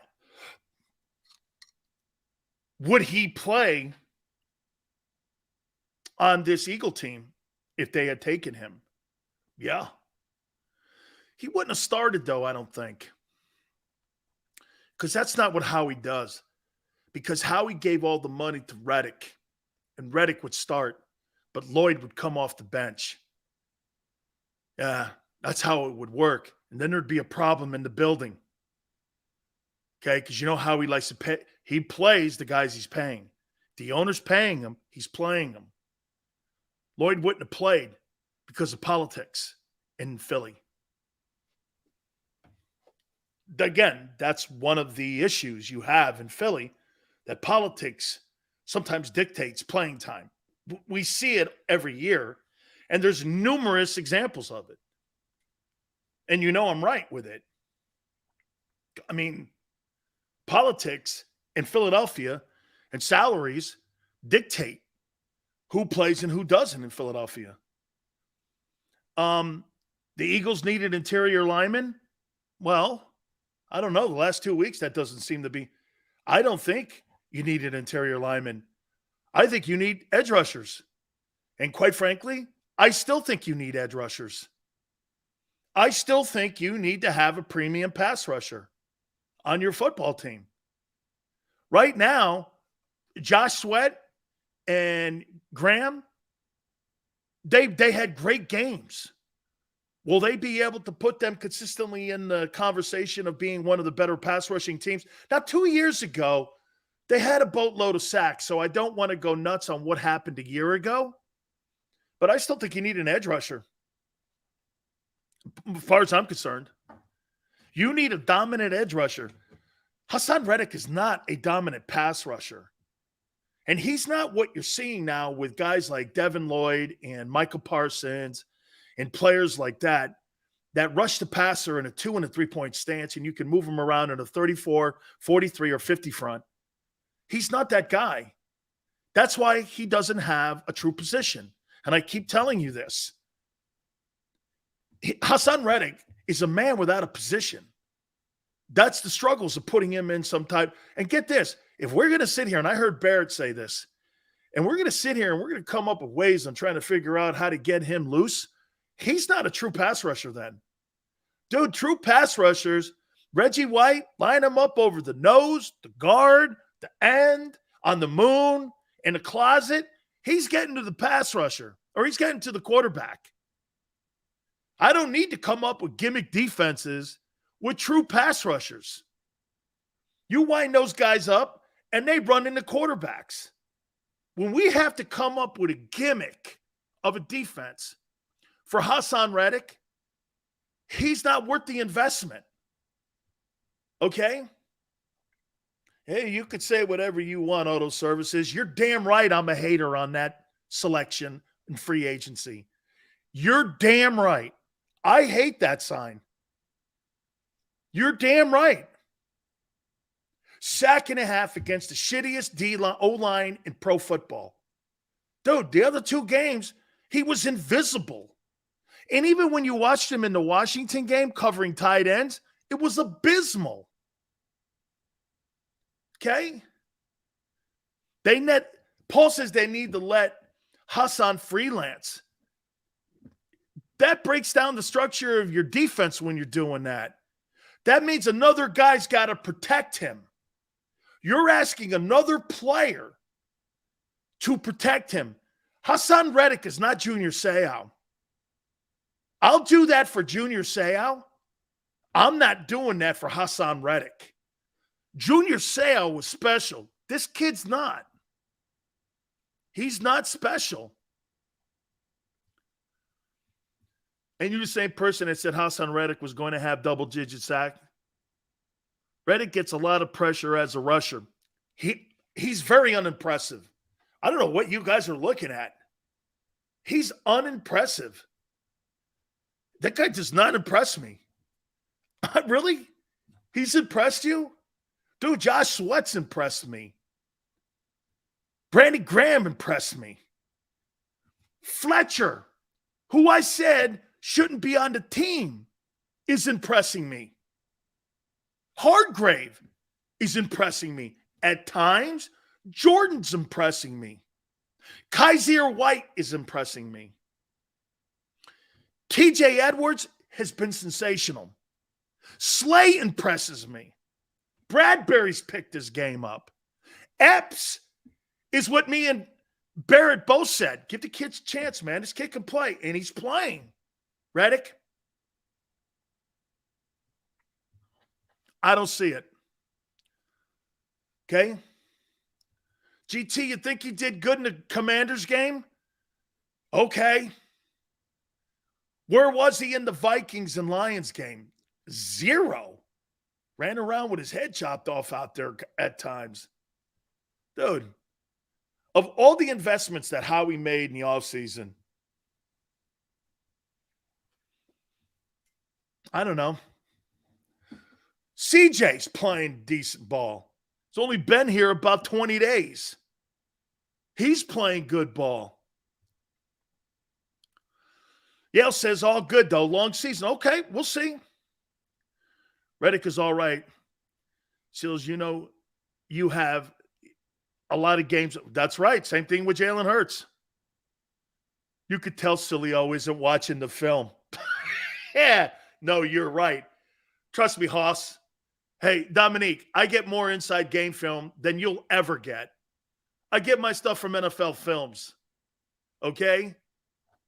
Steve Sable, when he was alive, God rest his soul, was a dear friend, and I get the same stuff that everyone else gets, that they get to break down the film. Just the same thing as Baldy does. You're out of your tree. Okay? Yeah. Hey, I just don't see it. I can't tell. Whatever, dude. Whatever. So you guys didn't like the kid from Utah. Well, you're going to get a chance to see him this weekend. He could play, man. He could play. Like I said, Hassan Reddick puts a good game against the Jags together. That'll be 2 in the last 2 weeks. Then we're starting to see maybe he's picked his game up again. And Gannon is going to figure out how to play him. I don't know. Okay? We'll see. And by the way, you see him when he stands out there? Looks like the kicker. That guy's a swimp. I mean, honestly. I mean, he looks like he needs a Tokyo phone book to look you in the eye. Not a very big dude, man. That guy's not a big dude. I mean, I'm surprised he hasn't been slammed yet. I mean, we'll see. 6'1", 233. That isn't that your kicker size? The dude's like a shrimp. Oh. Yeah, I think Greg Cosell is his nephew, Howard Cosell's. I think he's his nephew. I think there's a relationship there. All right. I gave you my thoughts on the NFC. Let's go over to the AFC. There's a lot of good football teams that are underperforming right now, in my opinion, in the AFC. Let's start in the AFC East. What would you give the Dolphins? Dude. So they're playing Joe Burrow tonight. So he'll played in the last, am I right when I say this? He's going to have played Mac Jones, Lamar Jackson, Josh Allen, and now Joe Burrow, Tua Tagovailoa. Holmes, if you're 4-0 against them guys, hey, man. Dude, if they beat the Bengals tonight, and am I right when I'm saying that? He'll beat Mac Jones, Lamar Jackson, Josh Allen, and Burrow. 4 of those guys. These are like the faces of the league. Okay? And if Tagovailoa beats that guy tonight, who just went to the Super Bowl, the Dolphins, man, I'll tell you, if they go 4-0, man, you really do need, it's not just we've seen teams before. Hey, what was the record of the Cardinals last year before they ended up getting beat? Then the year before that, it was the Steelers. Remember, the Steelers got out to a 10-0 or 11-0 start. Okay, last year, the Cardinals got out to a big start. Didn't they get out to 11-0? Right? Tua season as predicted. Another Alabama honk. Got them all over the joint today.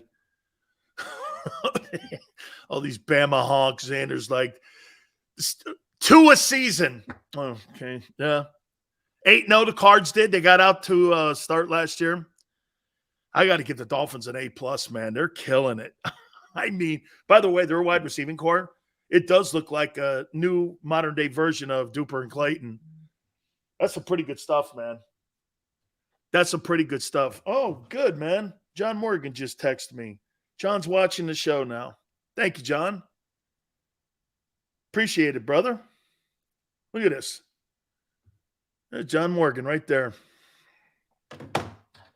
Fantastic. Hey, by the way, everyone in Philly, I know watches it. Shake it up, shake it up, shake it up.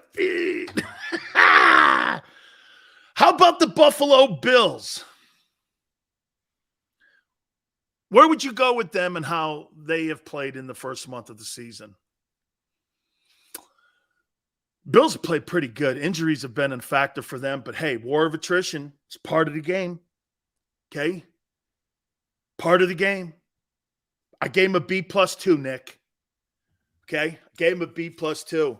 They lose their safety. That's going to be a tough one. That's going to be a tough one to overcome. Okay? May have to make a move by the time the trading deadline comes, but I think they've played some pretty good football. The Jets. It's the Jets. Hey, I don't know why I come off the way I do about the Jets. But, I mean, dude, they've been a laughingstock my whole life. Well, not my whole life, because when I was a little tiny kid, they won the Super Bowl. But outside of that, Joe Namath. I like Joe. Oh, another Bama honk. C-. Come on, man. The Jets? When have the Jets ever been a C organization? Oh, God, I hate that team so bad. Oh, Fireman Ed. I gave him a D+. They suck out loud, man. I hate the Jets. There you go, maniac. They're the Jets.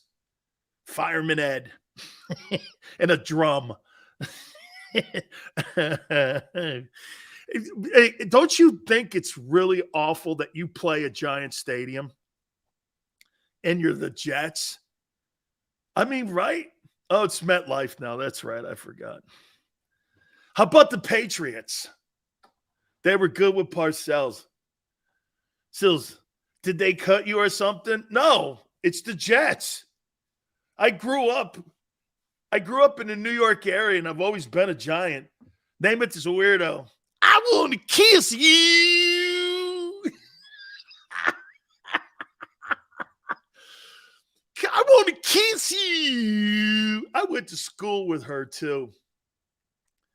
I went to school at Miami with her.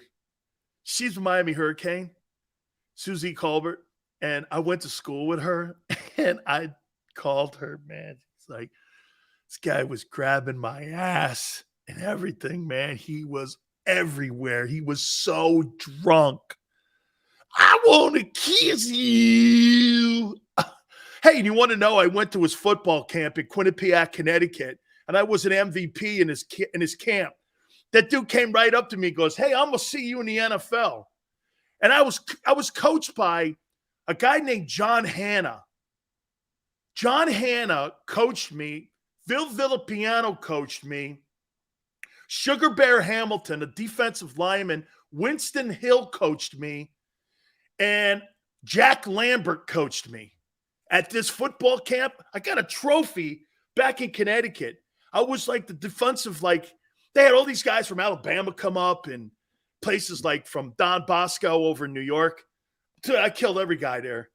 And Namath was awesome, man. He was at the camp the whole time. He was at the camp. Used to have a full contact camp in Quinnipiac.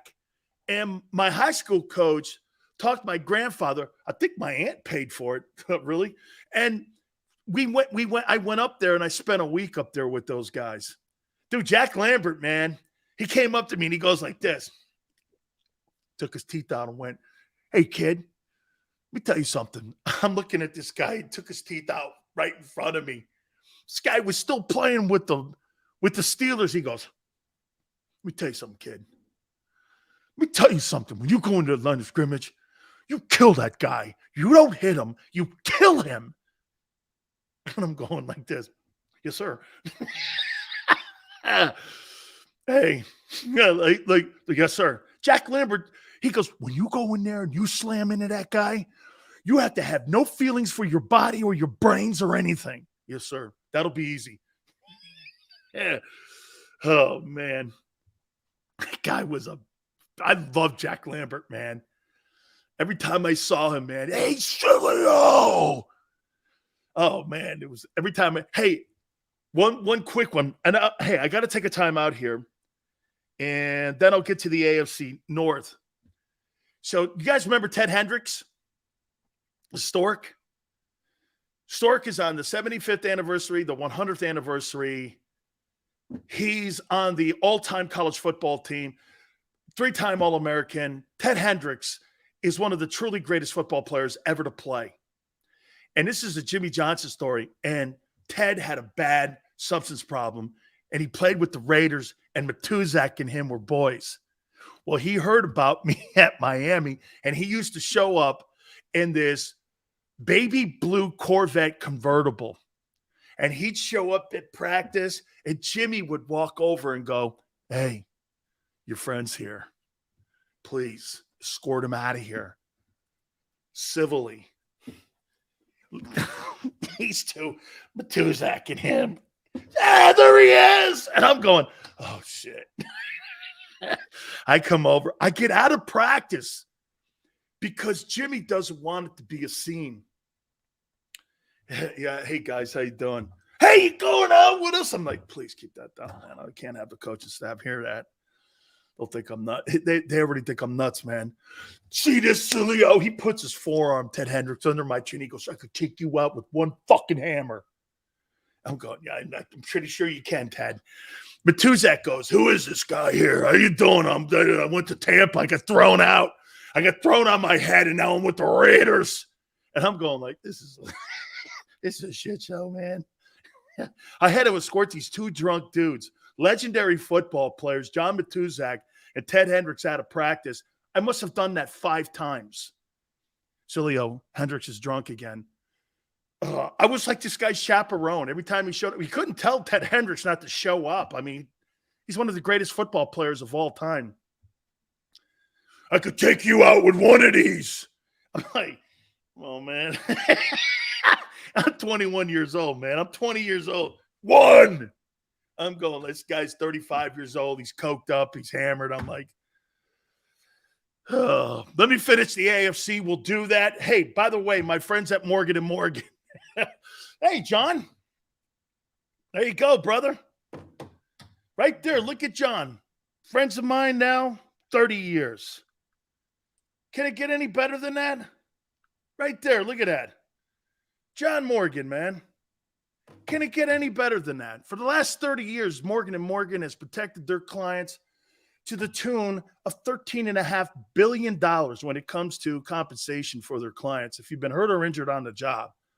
That's what it's all about, man. For the people, it's not a slogan. It's who they are, and it's what they've done for the past 30 years. With over 800 attorneys and offices in Philly, New York, and in Florida, nobody protects their clients better than Morgan & Morgan. There's no case too small or too big, and they will not be intimidated. Call them at 800-512-1600. That's 800-512-1600. The call is free. The consultation's free. And when you call Morgan & Morgan, do me a favor. Tell them Big Sil sent you. Many times when people are injured at a place of business, they don't realize they may have a case. The fact is, injuries should not happen. And most of the time when someone is injured, someone is at fault. Maybe the store manager installed a cheap, slippery floor, or there wasn't proper security. After an injury at a hotel, restaurant, store, or any place of business, it's so important to call us. Time matters, size matters. Morgan & Morgan, forthepeople.com.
The greatest fans on earth. It's a bold statement, but would you expect anything less from Philadelphia? 58 years of heartache creates a toughness, a grit, a resolve not found in most. Sure, our prayers were answered, but now that we've had a taste, we're looking for more. Conley Hockey, official partner of the Philadelphia Eagles.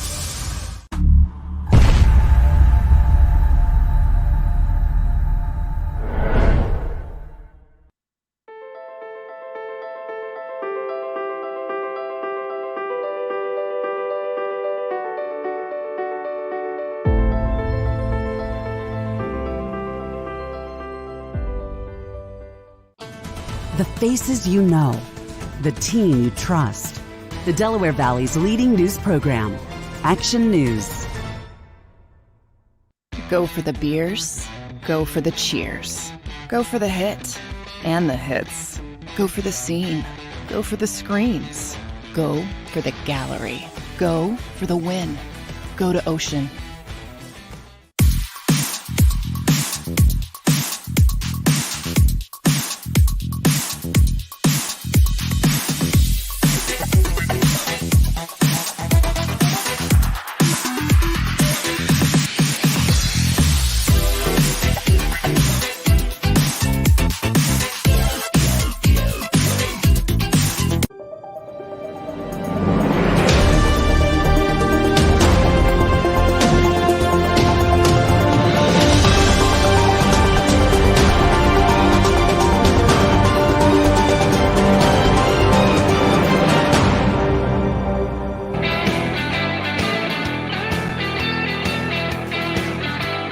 Jam goes, love the story, Sills. Yeah, when you're 19 years old, though, Ted Hendricks putting a forearm under your throat, it's kind of intimidating, okay? It's kind of intimidating when you got one of the greatest Raiders of all time and a Pro Football Hall of Famer, College Football Hall of Famer, legendary Miami Hurricane guy going like this with his thing under your throat. I'm going like, do I hit the old guy? He's all coked up and drunk. I love Ted. Ted's doing a lot better, though. Hey, did I show you this, guys? Look at 3 of these things. Look at that. A golf tag from one of Jerome's golf tournaments that I went up and see, they got a football camp in Brooksville, and Jerome started it when he was alive. And it's in Brooksville. They got a youth center and everything up there. And of course, he used to drag all our asses. You'd see like Randall Cunningham, Reggie White, Seth Joyner, Clyde Simmons, Andre Waters, and you'd see Wes Hopkins and Chris Carter and all the Hurricane guys. We'd all go up there. I think the tournament is July 27th. Okay? You know what's funny about that? That's the day he died. And his tournament is on the 27th, and he had it even on the 27th before that. So look at this little golf cat. And I said, you know what? Grade the chat. Hey, see this thing right here? I told him I'm going to give, because Rob said that Jerome was one of his guys. So Xander, I'm going to send this to you because I got 3 of them. And Rob plays some golf. I hear him talking about it. So I'm going to give this to him. I think you like it. And I think that's, I just realized it right now. I think you get the chance to put your foursomes names back there. Yeah, okay, I see it. You put your name. Oh, no, it's got your name, address, and your stuff here. Yeah, it's a golf tag. So I'm going to give this to Rob Ellis. Found 3 of them last night moving stuff around. I go, look at this. And I heard Rob talking about Jerome and how much he loved him. Sills is sending me one. Hey, Chad is a B. Sills is an A+. Sills is the realest dude on TV. Thank you, Steven. I appreciate it. Sometimes, though, that gets me in trouble, brother. Sometimes that gets me in trouble, especially when you see all the people that get butthurt when I say something. Oh, my God. Did you hear Sileo what he said? Oh, my God almighty. He's such a bad guy. Do you know me? No. Boy, Xander's right, man. There's some media snowflakes in Philly. Holy cow. You say one thing, man. Yeah. Big bad wolf. He's the big bad wolf. Sileo's the big bad wolf. Man, you talk about me.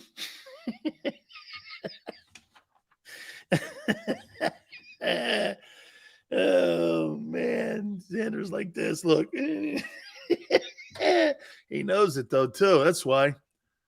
Got people at the NovaCare Center get stretched when I say something. You got people at media outlets get stretched when I say something. It's okay, man. I get it. Got people writing about Big Sills. Ugh. I like Rob. I didn't know. You know what? Can I tell you the truth about Rob Ellis? I didn't know what to think of Rob until I got him on my show and had a conversation with him for the first time. And Xander goes, man, you guys were good. I was like, yeah, you know what? I like him. Because, the media guys, I don't know. I know I'm one of them, too. I get it. But I'm always a little suspect on the media guy. And I was talking, and then Rob, I like him, man. He's totally a Philadelphia guy. Born and raised. Talking about, hey, what was really cool? He was talking about, winning that Super Bowl, his pop, how much it meant to all you guys when the Eagles won that Super Bowl. I got to tell you, man. That's truly one of the greatest stories of all time. You guys winning that Super Bowl and how much Doug Pederson means to you guys when he rolls into that building on Sunday. If you're not from Philadelphia, I don't think you understand it. And I kind of compared it to being a hurricane. If you don't know when people say this, it's a Canes thing. I'm going to turn it around for Eagle fans. It's a Philly thing. Is that fair? It's a Philly thing. Doug Pederson is a Philly thing. Jason Kelsey, it's a Philly thing. Okay? Kobe.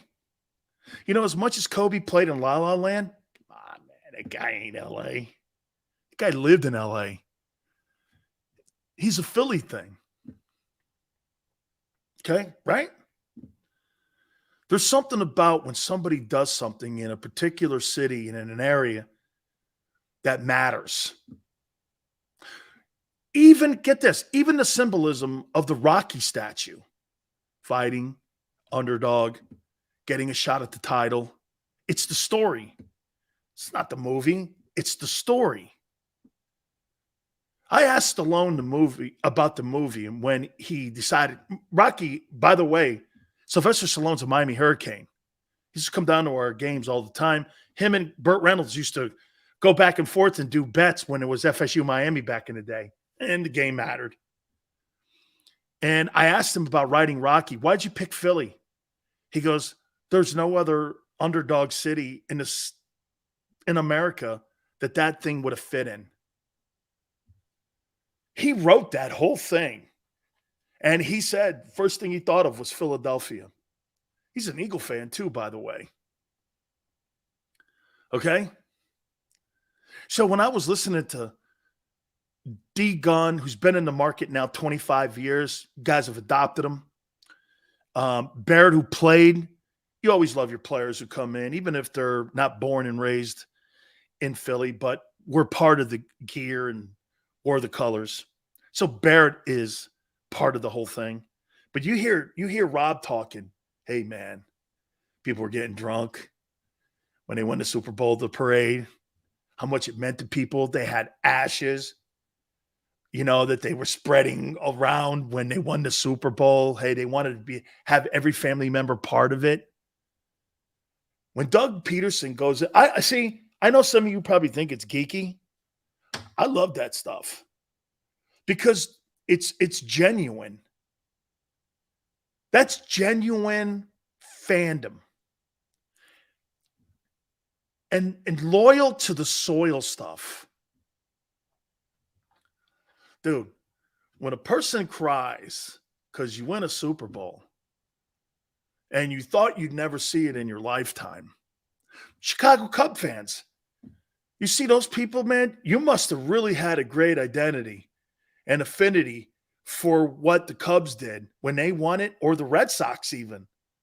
Because when you see something like that in your lifetime and you've had people generationally tell you you'll never see that again, or you'll ever see it in your life, and it happens, Must have been unbelievable. I don't know if that parade has ever ended. That's good stuff, man.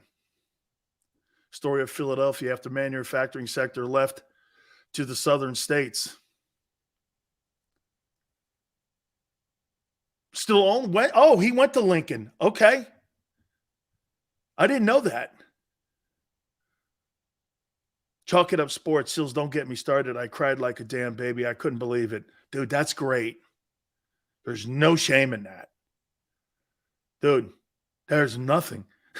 F the Red Sox, spoken like a true fan. I still cry seeing the final ball drop. 2017 was one of the best years of my life. Cubs won the World Series, UNC the national title, and the Eagles won the Super Bowl. All back to back. Doesn't get any better than that, my friend, does it? Good stuff, man. Yeah, I like, and you know what? Hey, Xander, that segment that they did when they were talking about what 17 was like, one of my favorite segments that they've done so far. Because you know why? It was all genuine. It was real. It was from the heart. And when you talk from the heart, there's rarely any lies in it, or you don't stretch it out. And sometimes when you do stretch it out, it's because your emotions make you feel that way. I love that.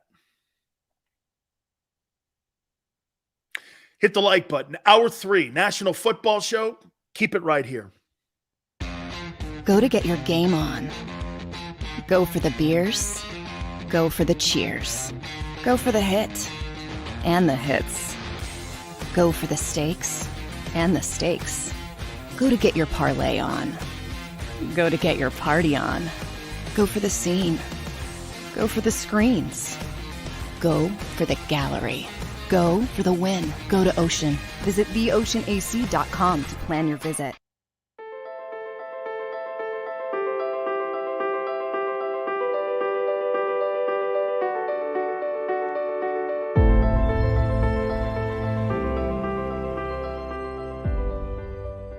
Jeff D'Ambrosio, Destination Downingtown's 5-day used car super sale. Jeff puts an end to high prices now. 5 days of the best car, truck, and SUV deals ever. Over 1,000 vehicles, every make and model. Stop overpaying. See Jeff today and get a quality car, truck, or SUV now. The 5-day used car super sale. Experience how easy it is to deal at Jeff's. Nobody treats you better. Nobody gives you more. Jeff D'Ambrosio, Destination Downingtown. GoJeffAuto.com.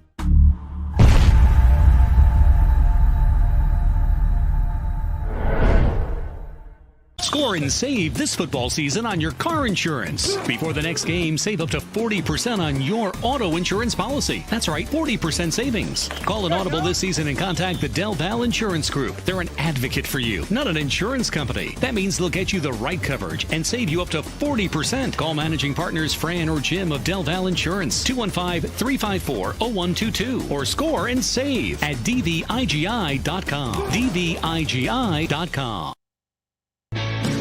Hi everybody, my name's Jason Lombardi. I'm an inspector at DryTech. At DryTech we offer 3 major services, the first one being basement waterproofing, the second service we offer is foundation and structural repairs, and then the third service that we offer is mold remediation. If you feel you are having a waterproofing issue, give DryTech a call or check us out online.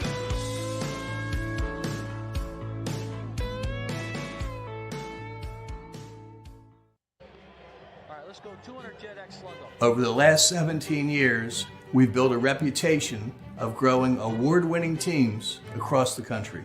Staffing is not easy, but that's what we do every day, all day.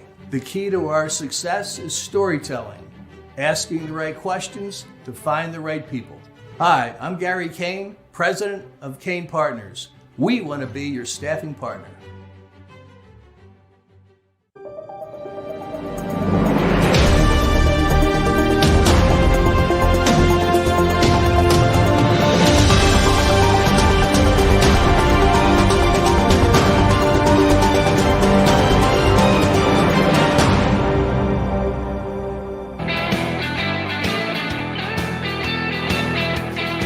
Hour 3, National Football Show. It's your boy, Big Sales.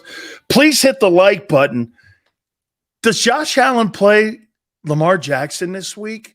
Oh, okay. Hey, how you doing? John Arbaugh just said that there's no quarterback in the National Football League like Josh Allen. Nobody throws a laser like that, moves around like that.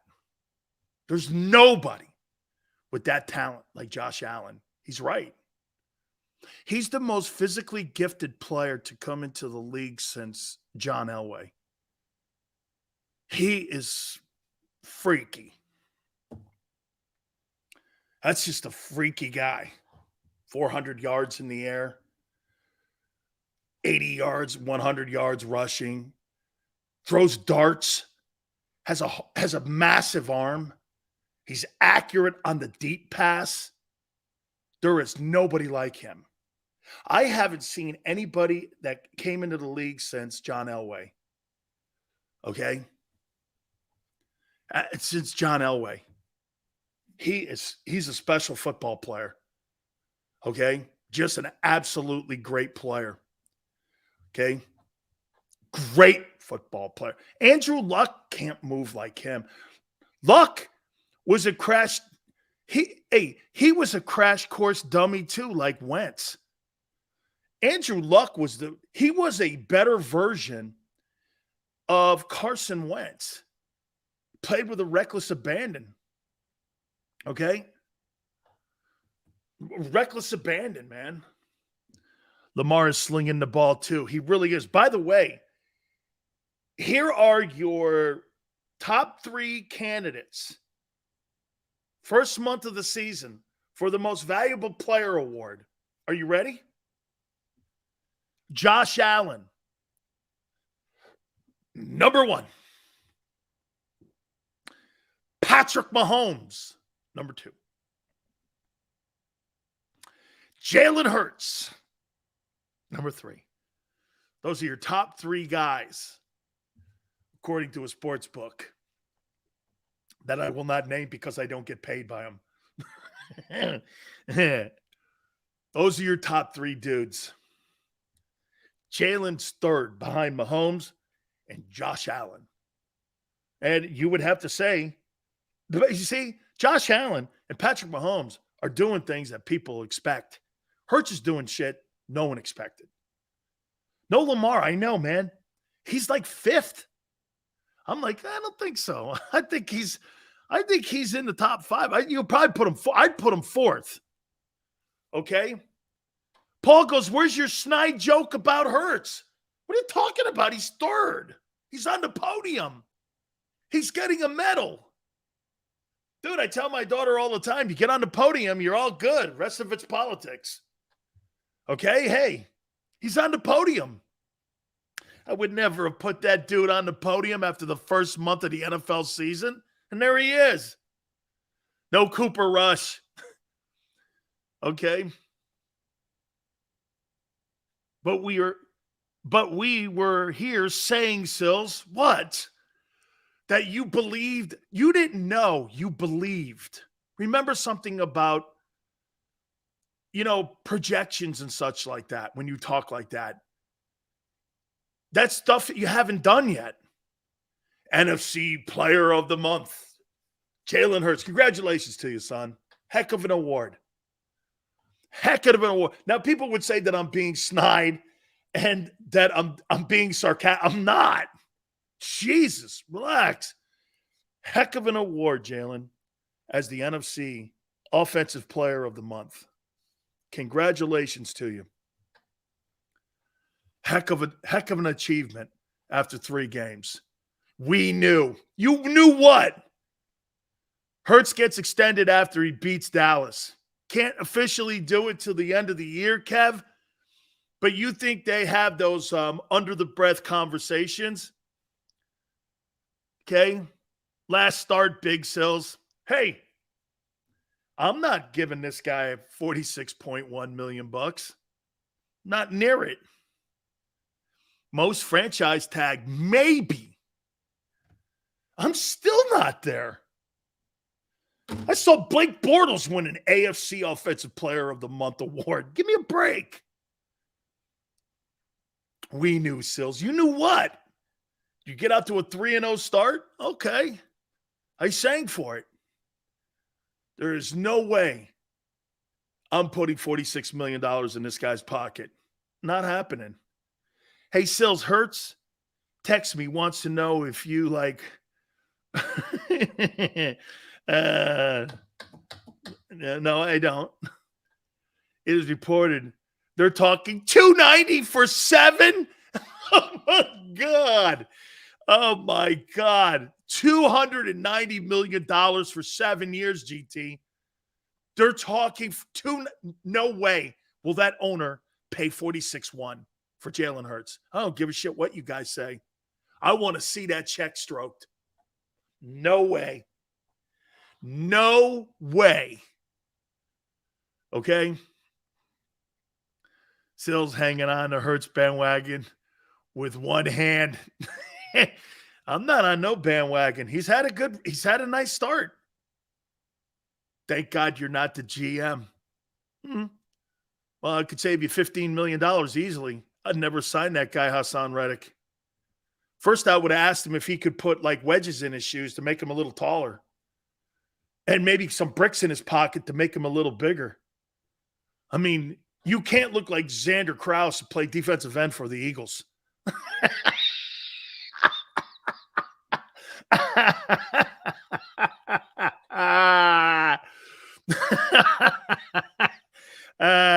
Hey, seriously, man. You can't look like Xander Krause and play defensive end and rush the passer. You can't be built like Xander, man. And get $15 million. I don't know.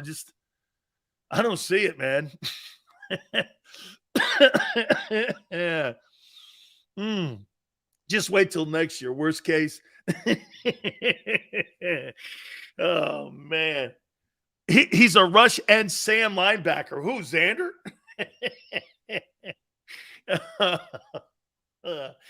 Oh, man. I got to finish. We went through some of the grades that we're doing here. I want to finish up the AFC. Hey, NFC. One thing more about the NFC here. Hope Reddick's watching. Why? So I could point out that he's been a non-factor in his football season so far? Sure. Tell it to his face. I don't have a problem with that. Like I said, the dude would need a Tokyo phone book to look me in the eye. Are you kidding me? 6'1", 230. Your kicker's that size. Okay? Of all these teams that we talked about here in the NFC, watch this. Cowboys, well, you got to beat them. You haven't beaten them. Plus, they've owned you at your building. So that's going to be a big test. Vikings, you already beat them. Packers, we'll see.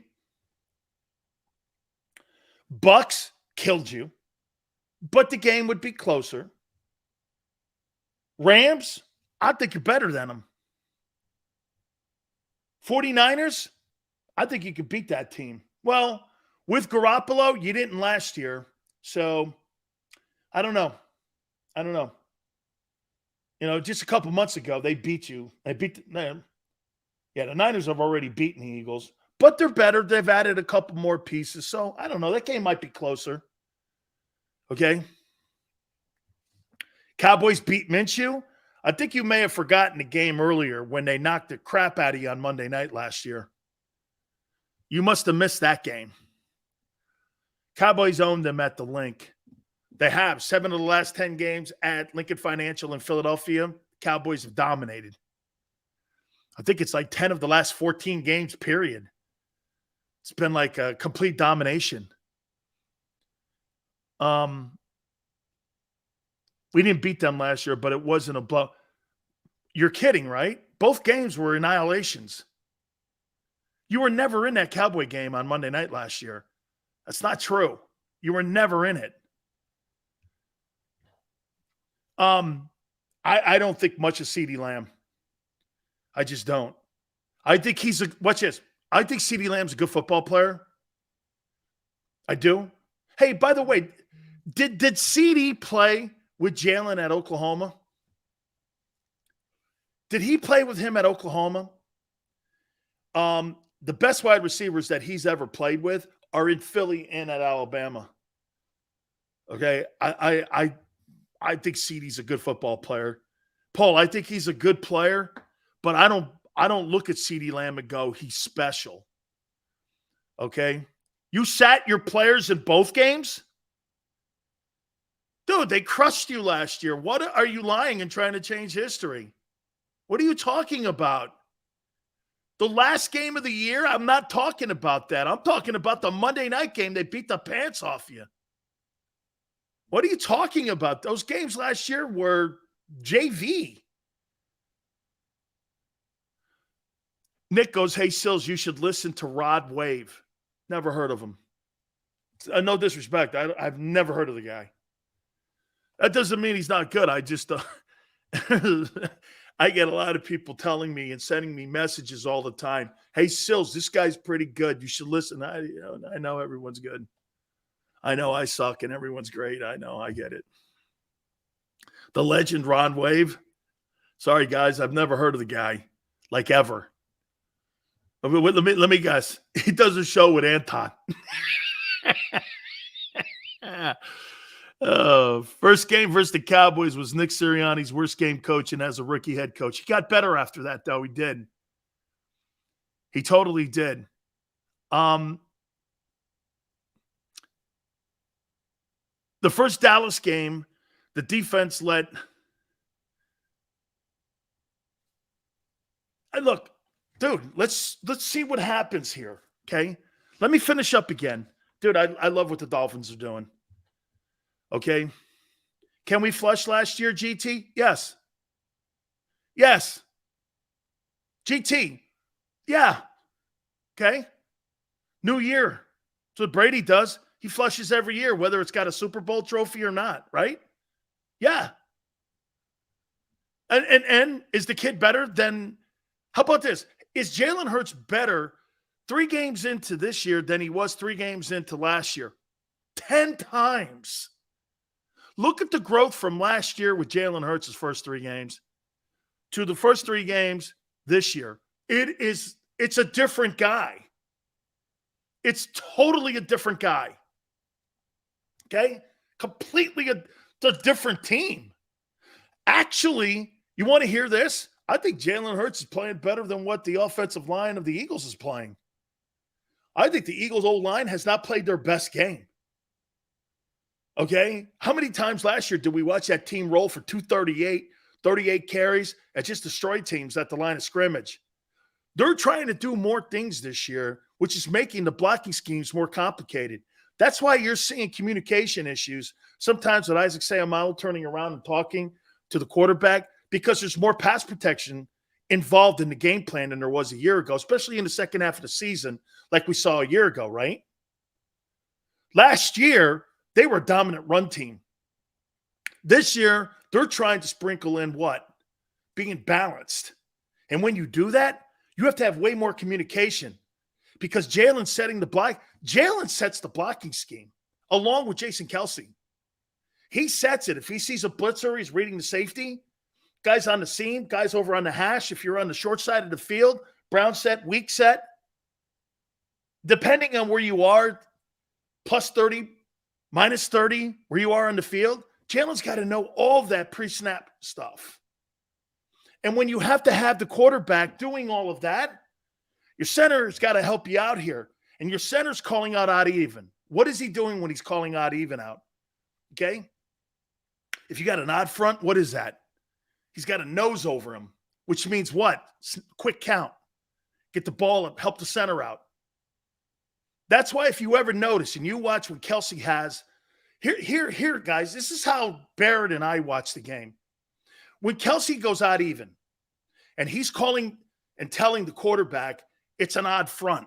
Odd front's 34. Odd front's a 50 front because you had a nose on you. What traditionally do you want to make sure you get between the quarterback and the center? Center snap exchange.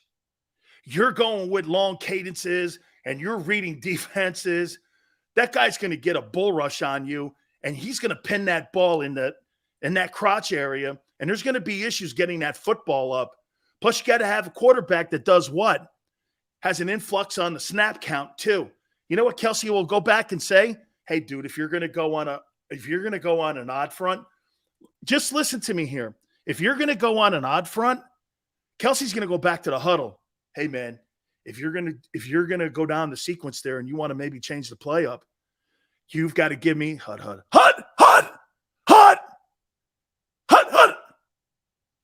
You've got to change your cadence up. I'll tell you who was remember Jay Cutler? Jay Cutler, he would go hut. And what you do is, hey, and you want to know something, guys? This is a little bit of what Belichick wasn't looking for formations. He was looking for the quarterback and how he called plays for the defense. Situationally, if you had an odd or even front, how would the quarterback handle the cadence? Hut. Omaha. That's why Manning threw Omaha in there. It threw off because, watch this. You're getting down, and you know this. When that clock is getting down to 5 seconds, the more you give time and the longer it takes for you to get the play off, that goes into the defensive side. You got to snap the ball before the end, or you're going to let the clock run out. Like if you're down to 5 seconds, dude, I have the advantage on you. You got to snap it. And you can have all the hut. That ain't going to do shit for me. That's why some of the great quarterbacks, man, like Brady knows where he's going with the ball with 15 seconds on the clock. And he's screwing around with people. You don't know when to get. I'm trying to get a jump on you. Okay? And I'm looking at the clock, and the linebackers behind are telling the defensive line, because we can't look up, 5 seconds. Jonathan Vilma used to do that all the time to his defense. 5 seconds. And Manning hated it because as soon as 5 seconds came, he had to set the line. Set! And when you say set, what happens? The O-line can't move. You can't change the play. It's 5 seconds. Then Vilma would go, move, and they'd all move to their defensive coverage. Banjo 3, 2 over the top, whatever. It's a real game out there. And for Jalen to have absorbed, dude, he did a lot of, you know what? Jalen did a lot of field work, but Jalen's done a lot of school work. He really has. He's done a lot of school work. Okay? What about a silent count? Silent counts, to me, most of the guys that go into silent counts, today you see guys in shotgun. And get this, what happens on silent counts when you're in shotgun? Okay? I'm just waiting for the hand clap. And if you watch it on film enough, you'll get a trend. If it's 3rd and long, he'll go 2. If it's 3rd and short and he's trying to pick up 5 yards, the ball will come out quicker. Dude, everyone has a pattern. Remember, the quarterback has to set the blocking scheme, has to watch the strong safety, has to make sure you're not going to get a blitz. Hey, maybe you have to have max protection, and you have to keep Miles Sanders in. Check. Then you're down to 10 seconds. Now, as a defensive lineman, he's down to 10 seconds. He'll snap the ball within that time frame, between 10 and 7, somewhere in there. But you start going down to 5 seconds, dude, I got the advantage on you because you got to snap the ball. Okay? Sydney goes, what is this, the Jags secondary like?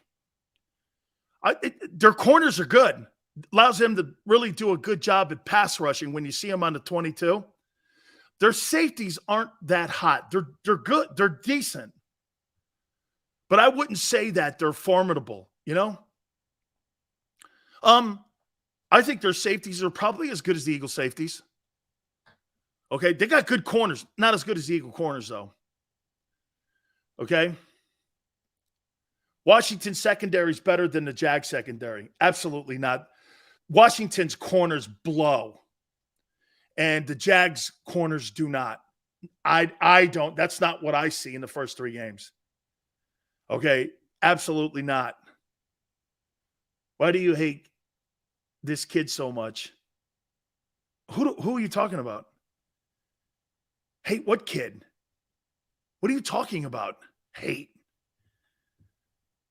Well, I have no idea what you're talking about, Lucas. Who do I hate? Lucas, I hate certain media people. I don't hate athletes. Well, I hate Brett Favre. That's come to, I hate Brett Favre. Sills, what's the song in your show's intro? I don't know. That's a Xander deal. Big game for Quez. Going up the middle of the field. That's if Jalen gets time. Jalen's going to run. I don't hate anchovies, man. I like anchovies with mustard on them. Okay, I do. I'm an anchovy guy. My grandpa's an anchovy guy too. He likes it on pizza frite. Wide 80. That wide 80. Hey, wide 80. That's an audible for Jerry Rice. That's right. You must have listened, Nick. Wide 80.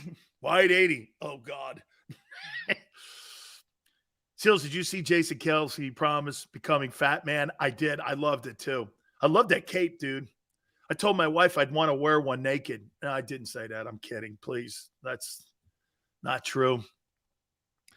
Hey, but I do like the fat man idea. Those two dudes are going to be good when they do something together. That's going to be good. Okay. Yeah. Tell me who I hate. I don't know who. Oh, Kyle. Okay.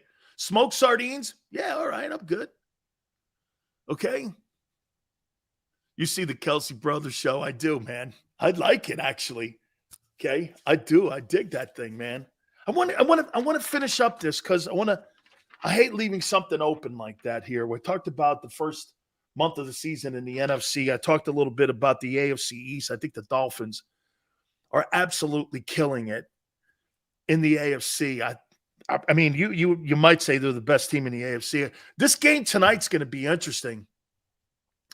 I guess Tua's playing tonight. This is one of Xander's boys. So, I mean,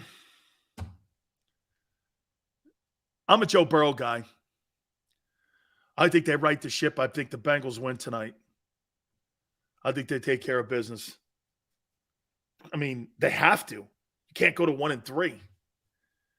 I don't think you can, especially in the AFC. I don't think you can go 1-3. Says, I think you're hard but fair. Nothing wrong with that. Thank you, Razor. Have I not said that the kid's getting better? Dude, he's the player of the month. I mean, what do you want me to say? You want me to be like Skip and tell you that LeBron sucks? LeBron just won an MVP award? I can't do that. I can't sit here and make my take sound good when a guy wins the NFC Offensive Player of the Month award. How in your right mind would you think I would do that? That's that old school broadcaster guy who has to try to, jam that square into that round hole. And, you're constantly trying to get your point across. Yeah, but he's this. I'm just telling you, I don't like that style of ball because it's never won a Super Bowl. It's fun to watch. And like Dak Prescott, I'm not paying him $46 million. I'm just not. I haven't seen enough winning against important teams yet for me to go there. I think he's playing good. I really do. Not good, great. Okay? But I'm not there, man. 290 for 7. Good luck. Good luck. Eagles only team undefeated. Okay, but so that means you think they could beat Tom Brady and the Bucs and Patrick Mahomes and the Chiefs. You think they could beat those teams, even though they're the only undefeated team. Okay. Okay. Jalen may be the MVP. A lot of football. Hey, Yale. That's a great point, Yale. I'm saying I'm saying that the Eagles, or I'm not paying Jalen Hurts 46.1. I guarantee you the Eagles are saying the same thing. Yeah, you're right. I guarantee you the same thing. Your own team will say it. They're not paying him 46.1 now. No way. No, you think that owner is going to pay market value for him when they try to get hometown deals on every guy that's under Howie's roster? Since when? Since when? Oh, that's right. Since they got taken by that Wentz deal. You think he wants to roll into one of those again? Oh, I don't. Sorry, GT. Beating the Lions and beating the Commanders is not $46.1 million. Beating the Packers, beating the Cowboys, winning your division, getting to the NFC top. Hey, Kyler Murray will never win. No way. I think Jalen Hurts is a better player than that. Watch this. Let me take it back. Kyler Murray has more talent than Hurts, but Hurts will go further. Hurts will go further because Hurts is a better teammate. He's a better teammate, and he works harder. He studies, and he cares. Kyler Murray cares about Kyler Murray. Kyler Murray, okay? Kyler Murray's Aaron Rodgers.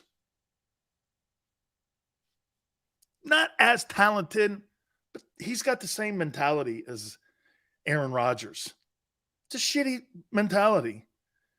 It's a whole, I'm starting to look at certain guys in different ways. Dak Prescott is Kirk Cousins. And Kyler Murray is Aaron Rodgers. The shittiest attitudes on the planet. They moan and cry about everything. Then again, they're quarterbacks. So those guys cry and moan about everything. Kyler Murray's Aaron Rodgers. Those are guys you don't like to be around. You know when a guy walks in a room and everyone shuts up? He's the guy. When a guy like Brady walks in or Jalen Hurts walks in, they lighten the room up and everybody wants to go over and talk to him and shake their hand. You know what I'm talking about.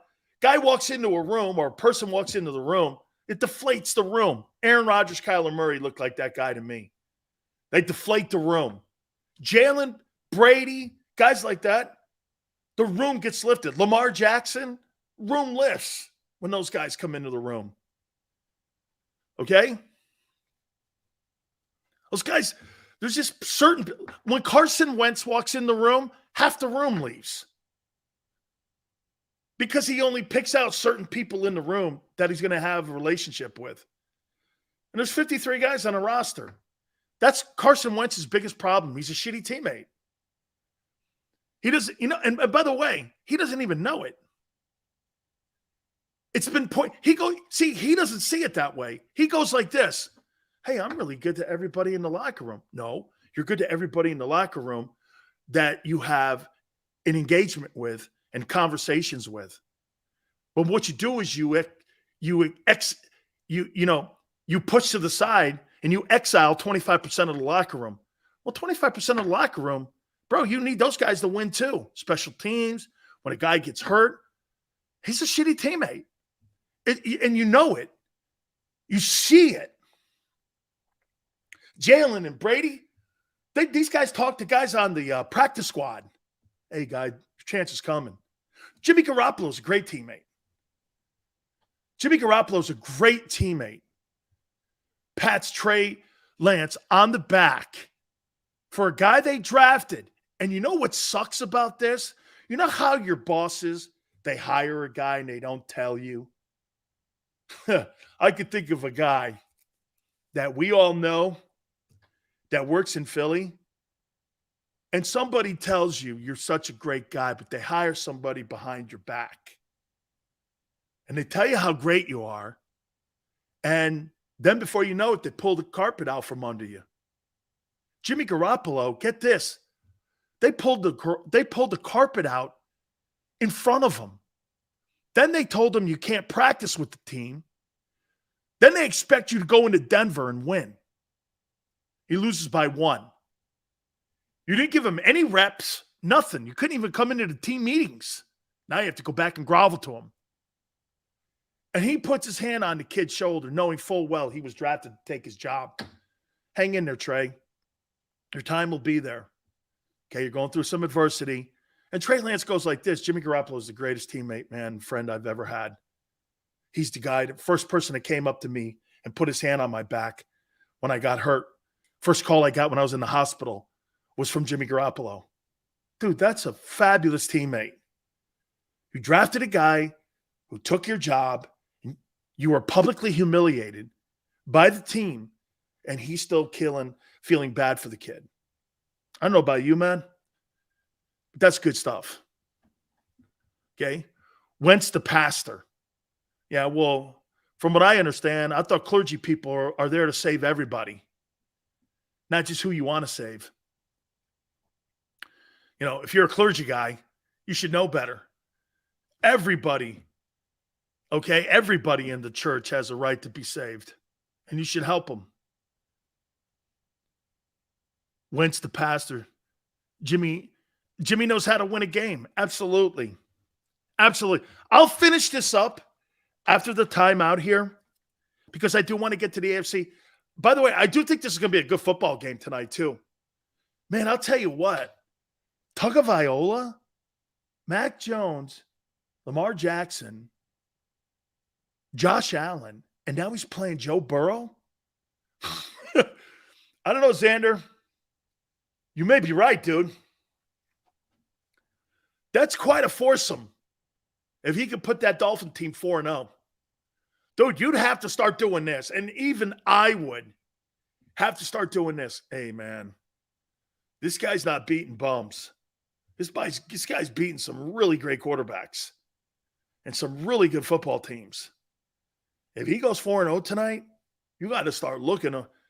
Again, my question with Tua comes down more to his health. I got the Bengals too, Joshua, tonight. All right, hit the like button. Keep it here on the National Football Show. The greatest fans on earth.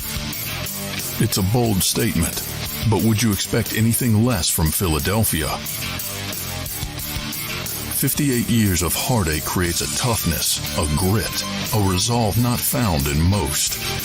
Sure, our prayers were answered, but now that we've had a taste, we're looking for more. Pondley Hockey, official partner of the Philadelphia Eagles.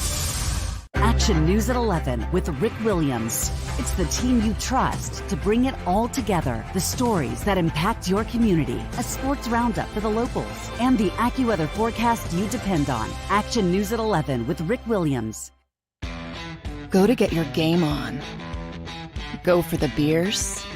Go for the cheers. Go for the hit and the hits.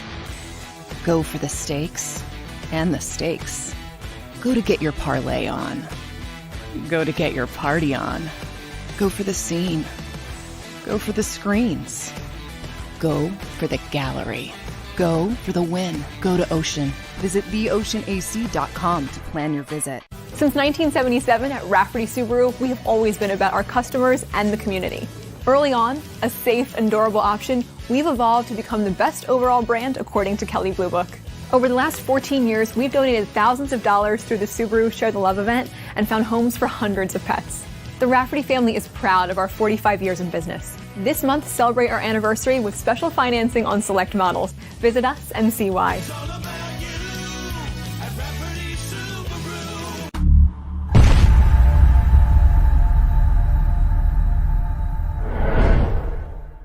At Stateside Vodka, every new customer gets the world's best rocks glass. Free. What's that? A rocks glass? You're telling me that bottle is cut in half? You could say that. Holy shit. And you're telling me I can get one of these glasses for free? That's right. One free rocks glass per customer with each first-time purchase of Stateside Vodka. So good, it just disappears.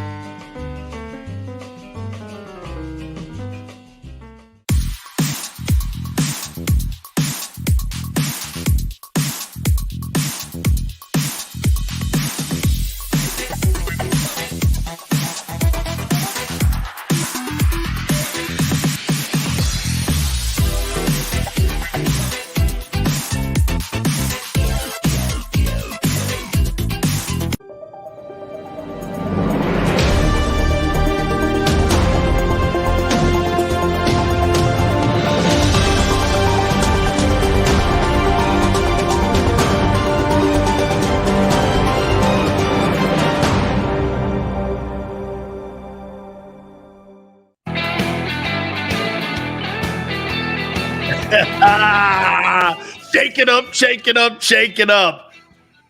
Those guys put that open up there, man, and it's killing it. How you doing? Don't ever question the greatness of Big Sills.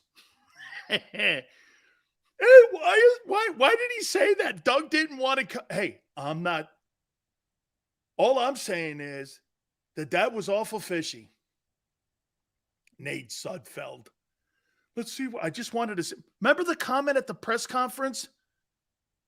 They got a soundbite in my open when I'm talking about Doug potentially not wanting to coach Jalen's style. He never thought Jalen would be here. Nobody did. And he is. He's opened everyone's eyes. And my point was, I remember that press conference. And he was taking all the darts and asked the question, why'd you put Nate Sudfeld in? Well, we just wanted to see what he had. Well, if you're in love with the guy, Hurts, isn't it more imperative that you start getting him prepared if he's the heir apparent? So did you actually think that Nate Sudfeld should deserve reps in Doug Pederson's final game as a coach for the Eagles? Really? Where does that thinking and where do you connect that if you think Jalen's the heir apparent at that particular time? Where did you hear that? I never heard Doug say that. As a matter of fact, the actions of the organization don't dictate that. They got a better pick. Well, wait a minute. What's more important, the pick or developing a quarterback? You can't justify that last Doug Pederson game. You cannot justify it. You cannot justify how he ran that last game. The deactivations that he had, the sitting of the starters, so they could get a better pick that you had no clue who you were going to take. You had no idea about Devontae Smith then. How did you know he'd even be there? You had no idea he would be there. Guy just won the Heisman. He could have went fourth. You had no rhyme or reason to think that would be Devontae. Shit, the Cowboys fell into Micah Parsons. You may have fell into Micah Parsons. Okay? So, wait a minute here. They were trying to screw the Giants out of the playoffs. Dude, one thing I learned, you got to worry about your own crib before you worry about somebody else's crib. You don't think that was fun, fishy, Doug Pederson's final game? Boy, there's no talking to you if you don't think that all that stuff. Even Jason Kelce sitting on the bench went, you read his lips.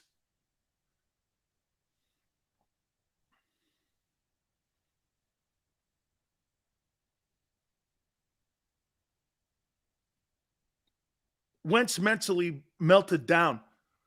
Jalen started that game. Wentz didn't start that game. Jalen started it. They shut Wentz down because they didn't want him making any more incentives for a shitty 4-win season. Dude, you cannot justify anything you're saying. Now, look, to say that he didn't want to coach Jalen Hurts might be a stretch, okay? But nobody thought Jalen Hurts. He wasn't drafted to be a starter. He was drafted as a backup. And you all know it because you all said it. Shitty pick, taking a second rounder as a backup. Everyone in Philly and in the media said it. Now you're trying to revise history. Not true. Everybody that's watching now knows he was not drafted to be the starting quarterback in Philly. So where in your right mind would he think that he felt compelled to want to coach him? What in your right mind would think that? When they said it publicly, he was not drafted to be the starter here. But I'm wrong? Oh, okay. Yeah, hindsight. Hindsight, not then. You're making shit up when you say that. The actions of that last season and the actions of the ownership group, the head coach, and the GM do not line up with anything you guys are saying, and it's not true. So you may think that I'm sitting here saying that, but he wasn't drafted to be the starter. And to sit here and try to tell me Doug wanted to coach Jalen Hurts, a guy they drafted as a backup, and you now think that Doug wanted to coach a backup quarterback again? I don't believe you. You may say, hey, you may not like to hear this. Jalen has broken all these barriers and fences down, though, and he has shocked the world. True. With this start, he totally has. There is nobody at that last game of the year was saying that. That is a fact, and you know it, but you don't want to hear it. That's why Big Sills is here for you.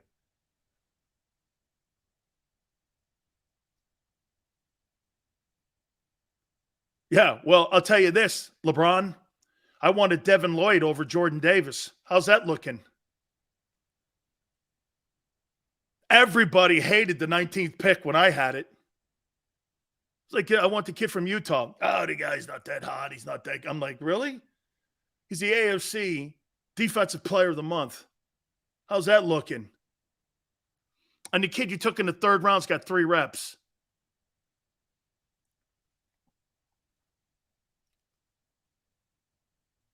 Howie told Doug to play Hurts.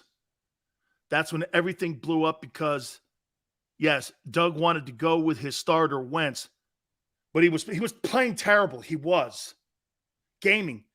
Wentz, that last stretch of games that Carson Wentz played was terrible. It was a collection of Titan games from a year ago. Ugh. Pat, sack, fumble, kick, field goal, touchdown. He was just all over the joint. That thing, and I don't know who he was throwing to. I mean, there were a billion tomato cans he was throwing to at the end of the year there, too. That's right, Bob. And by the way, Jalen has gone from a security seatbelt to being a MVP contender this year.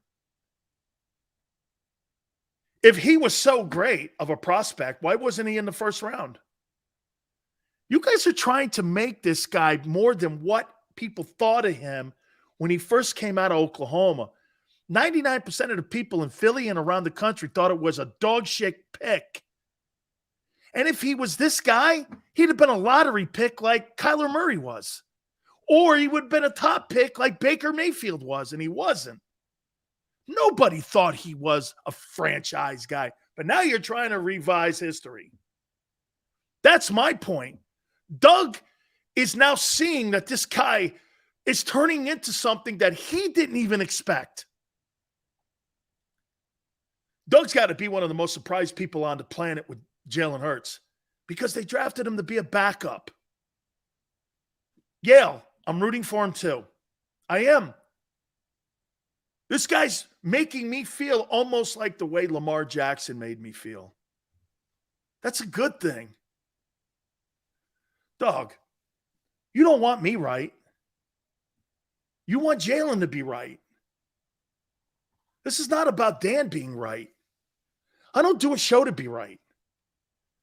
I do a show to talk about sports and players.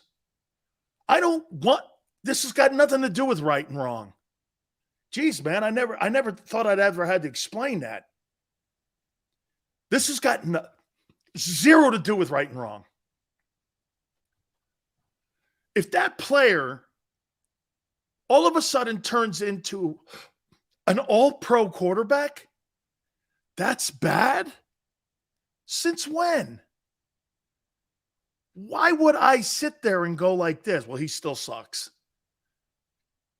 I don't do that. Okay? I don't do that. Man, you guys must be conditioned by some really interesting sports people in Philly and in your particular markets. This ain't a show about being right. This is a sports talk show that we all have a conversation with. Dude, you know what my credibility is? My credibility is in the listening to everyone go, Sileo, you're wrong. Sileo, you're right. Hey, did you see that?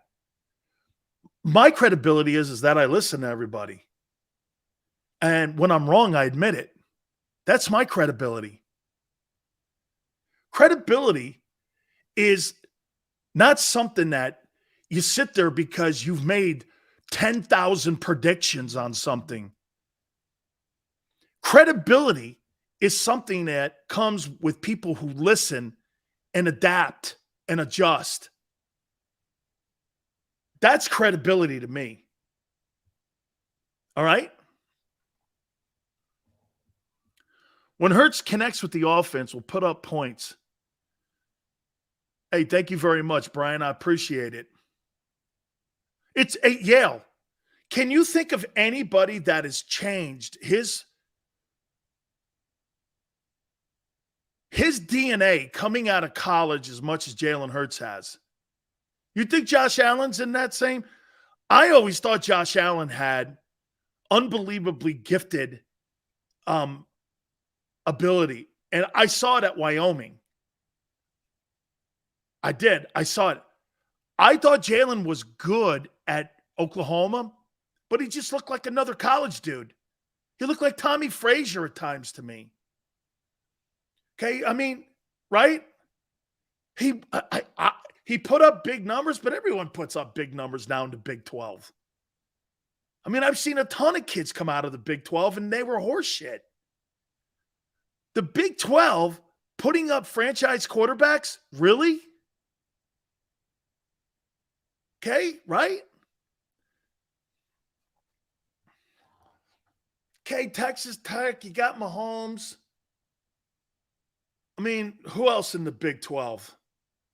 Jalen's starting to look like one. Kyler, it's really one school, isn't it?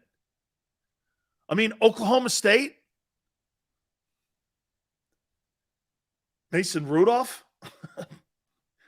Who? Right? I mean, Southeastern Conference? Brandon Weeden at Oklahoma State. Keep telling me how good of a passing offensive school that is. And I'm like this. You're kidding me, right? Baker Mayfield and everybody who went to Oklahoma. Derek Carr is not from the Big 12. He went to Fresno. Okay, he's a Fresno State guy. Actually, I like Fresno State. They put out some pretty good football players. So, I mean, right? I mean, the Big 12. Guys put up big numbers every year.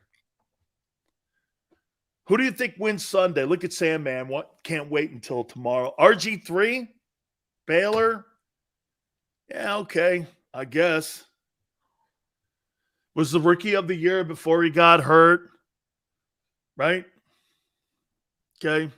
Hey, you know, A&M for a little bit, they were in the Big 12, right? I think they were, right? Then they went into the Southeastern Conference. I think they left the Big 12, right? Yeah, no. The guy who won the Heisman, Manziel, played in the SEC. He didn't play in the Big 12. I don't think. Yeah, 33-year-old Whedon. He was a baseball player. Hey, Nick, thank you, man. That's really great. Yeah, dude, this is not about me being right. It's got nothing to do with that. Jesus, Remedy, I've never done a show like that where I want to be right. I want to be entertaining. I want to talk to you guys. That's what I love. I'll be at the link applauding Doug. Then 5 minutes later, booing him, booing T. Lawrence. Trevor Lawrence. I like Trevor Lawrence. By the way, AFC South, that Jags team that's rolling into Lincoln Financial, I'm giving them a B+. When you watch them on film, they're a good-looking football team. They're balanced. They're coached well. I like it. Eagles are better. They're better. I'm wondering if the Eagles are better coached. I don't think so. I think Doug's better. That could be a determining factor in this game. I gave the Colts a B-. I think they're 1-1-1. Something like that now. Big win against the Chiefs. The Titans, I gave them a C-. Boy, am I wrong about this, boy. A.J. Brown not being on that team is a thing. You guys were right. A.J. Brown not being on the Titans is clearly a thing. The Texans, I gave them a D+. They just don't have talent. Unfortunately for Lovey, it's a shit show. He had to take the job, though. Lovey will get paid for it, but that's terrible how you have to give minorities jobs like that instead of giving them premium jobs. That's why I love at least Todd Bowles has a chance. Todd Bowles has a chance. He didn't have a chance in New York with the shitty Jets. AFC North, Browns, B+. They're winning without Deshaun. You imagine if Andrew Berry has a winning year going into week 11 and he gets to put Deshaun Watson on the field. Man, the Browns would have won the greatest coveted prize in offseason history if that team is above water and they're still in it. The Ravens, they get a B+. Lamar is just insane great. He is so fun to watch. He's one of my favorite players, if not my favorite player to watch play ball. Man, I'm a huge fan. Character, everything, the way he handles himself, the way he talks to people, the way he wears those shirts no one cares.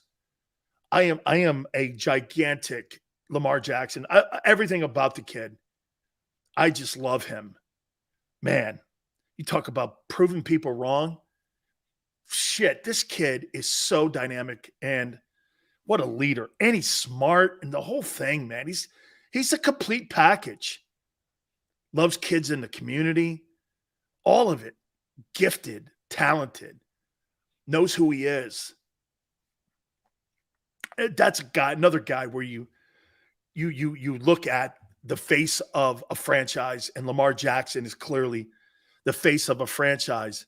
That may bug some people the wrong way, okay, by his clothing and his gold teeth. But to me, that's a prime example of what a leader is and somebody that you want representing your community and your company. Lamar's it. There's no getting around it. AFC West, a little bit underachieving, right?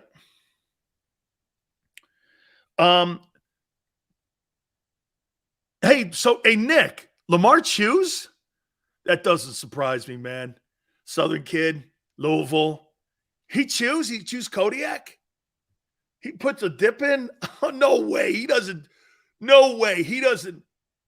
do dip. Does he dip? That's crazy. I never noticed it before, man. Lamar dips?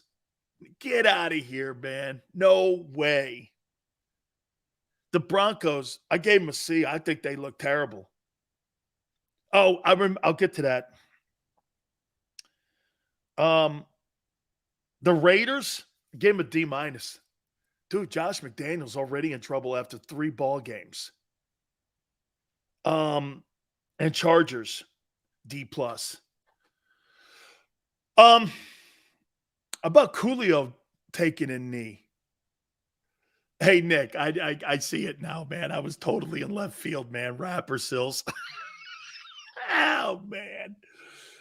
Oh, man, that's funny shit, man. Yeah, hey, thank you, Nick. CTE to the head, dude. Hey, man, Coolio had him in my studio in Tampa when he came down to do a concert, man. And Ice Cube knows him very well. He texted me last night. He goes, Sills, man, can you believe it, Coolio? And I'm like, no. I think he was 59 when he took a knee, man. All good. Hey, guys, I got the Bengals tonight in a close one. 21-20. I think this is going to come down to the final play, and I think Joe Burrow makes the final play. I think Tua plays well. I can't wait to see this, man. This guy's played a murderer's row of quarterbacks, Tua Tagovailoa. This will be a big step for him tonight if he beats this guy, Burrow, too, who just won the AFC. Till tomorrow, Football Friday. We're getting closer and closer. Everyone be safe out there, too. Hurricane Ian out there, man. Just watch yourselves out there. Make sure you don't go into any puddles or anything if you're down in that neck of the woods. Phone lines and power lines are hidden under those things. People get electrocuted all the time. So be careful out there, too. Football Friday tomorrow. Enjoy your football on Thursday. We will see you tomorrow going 3 to 6, and we'll see you on the flip side.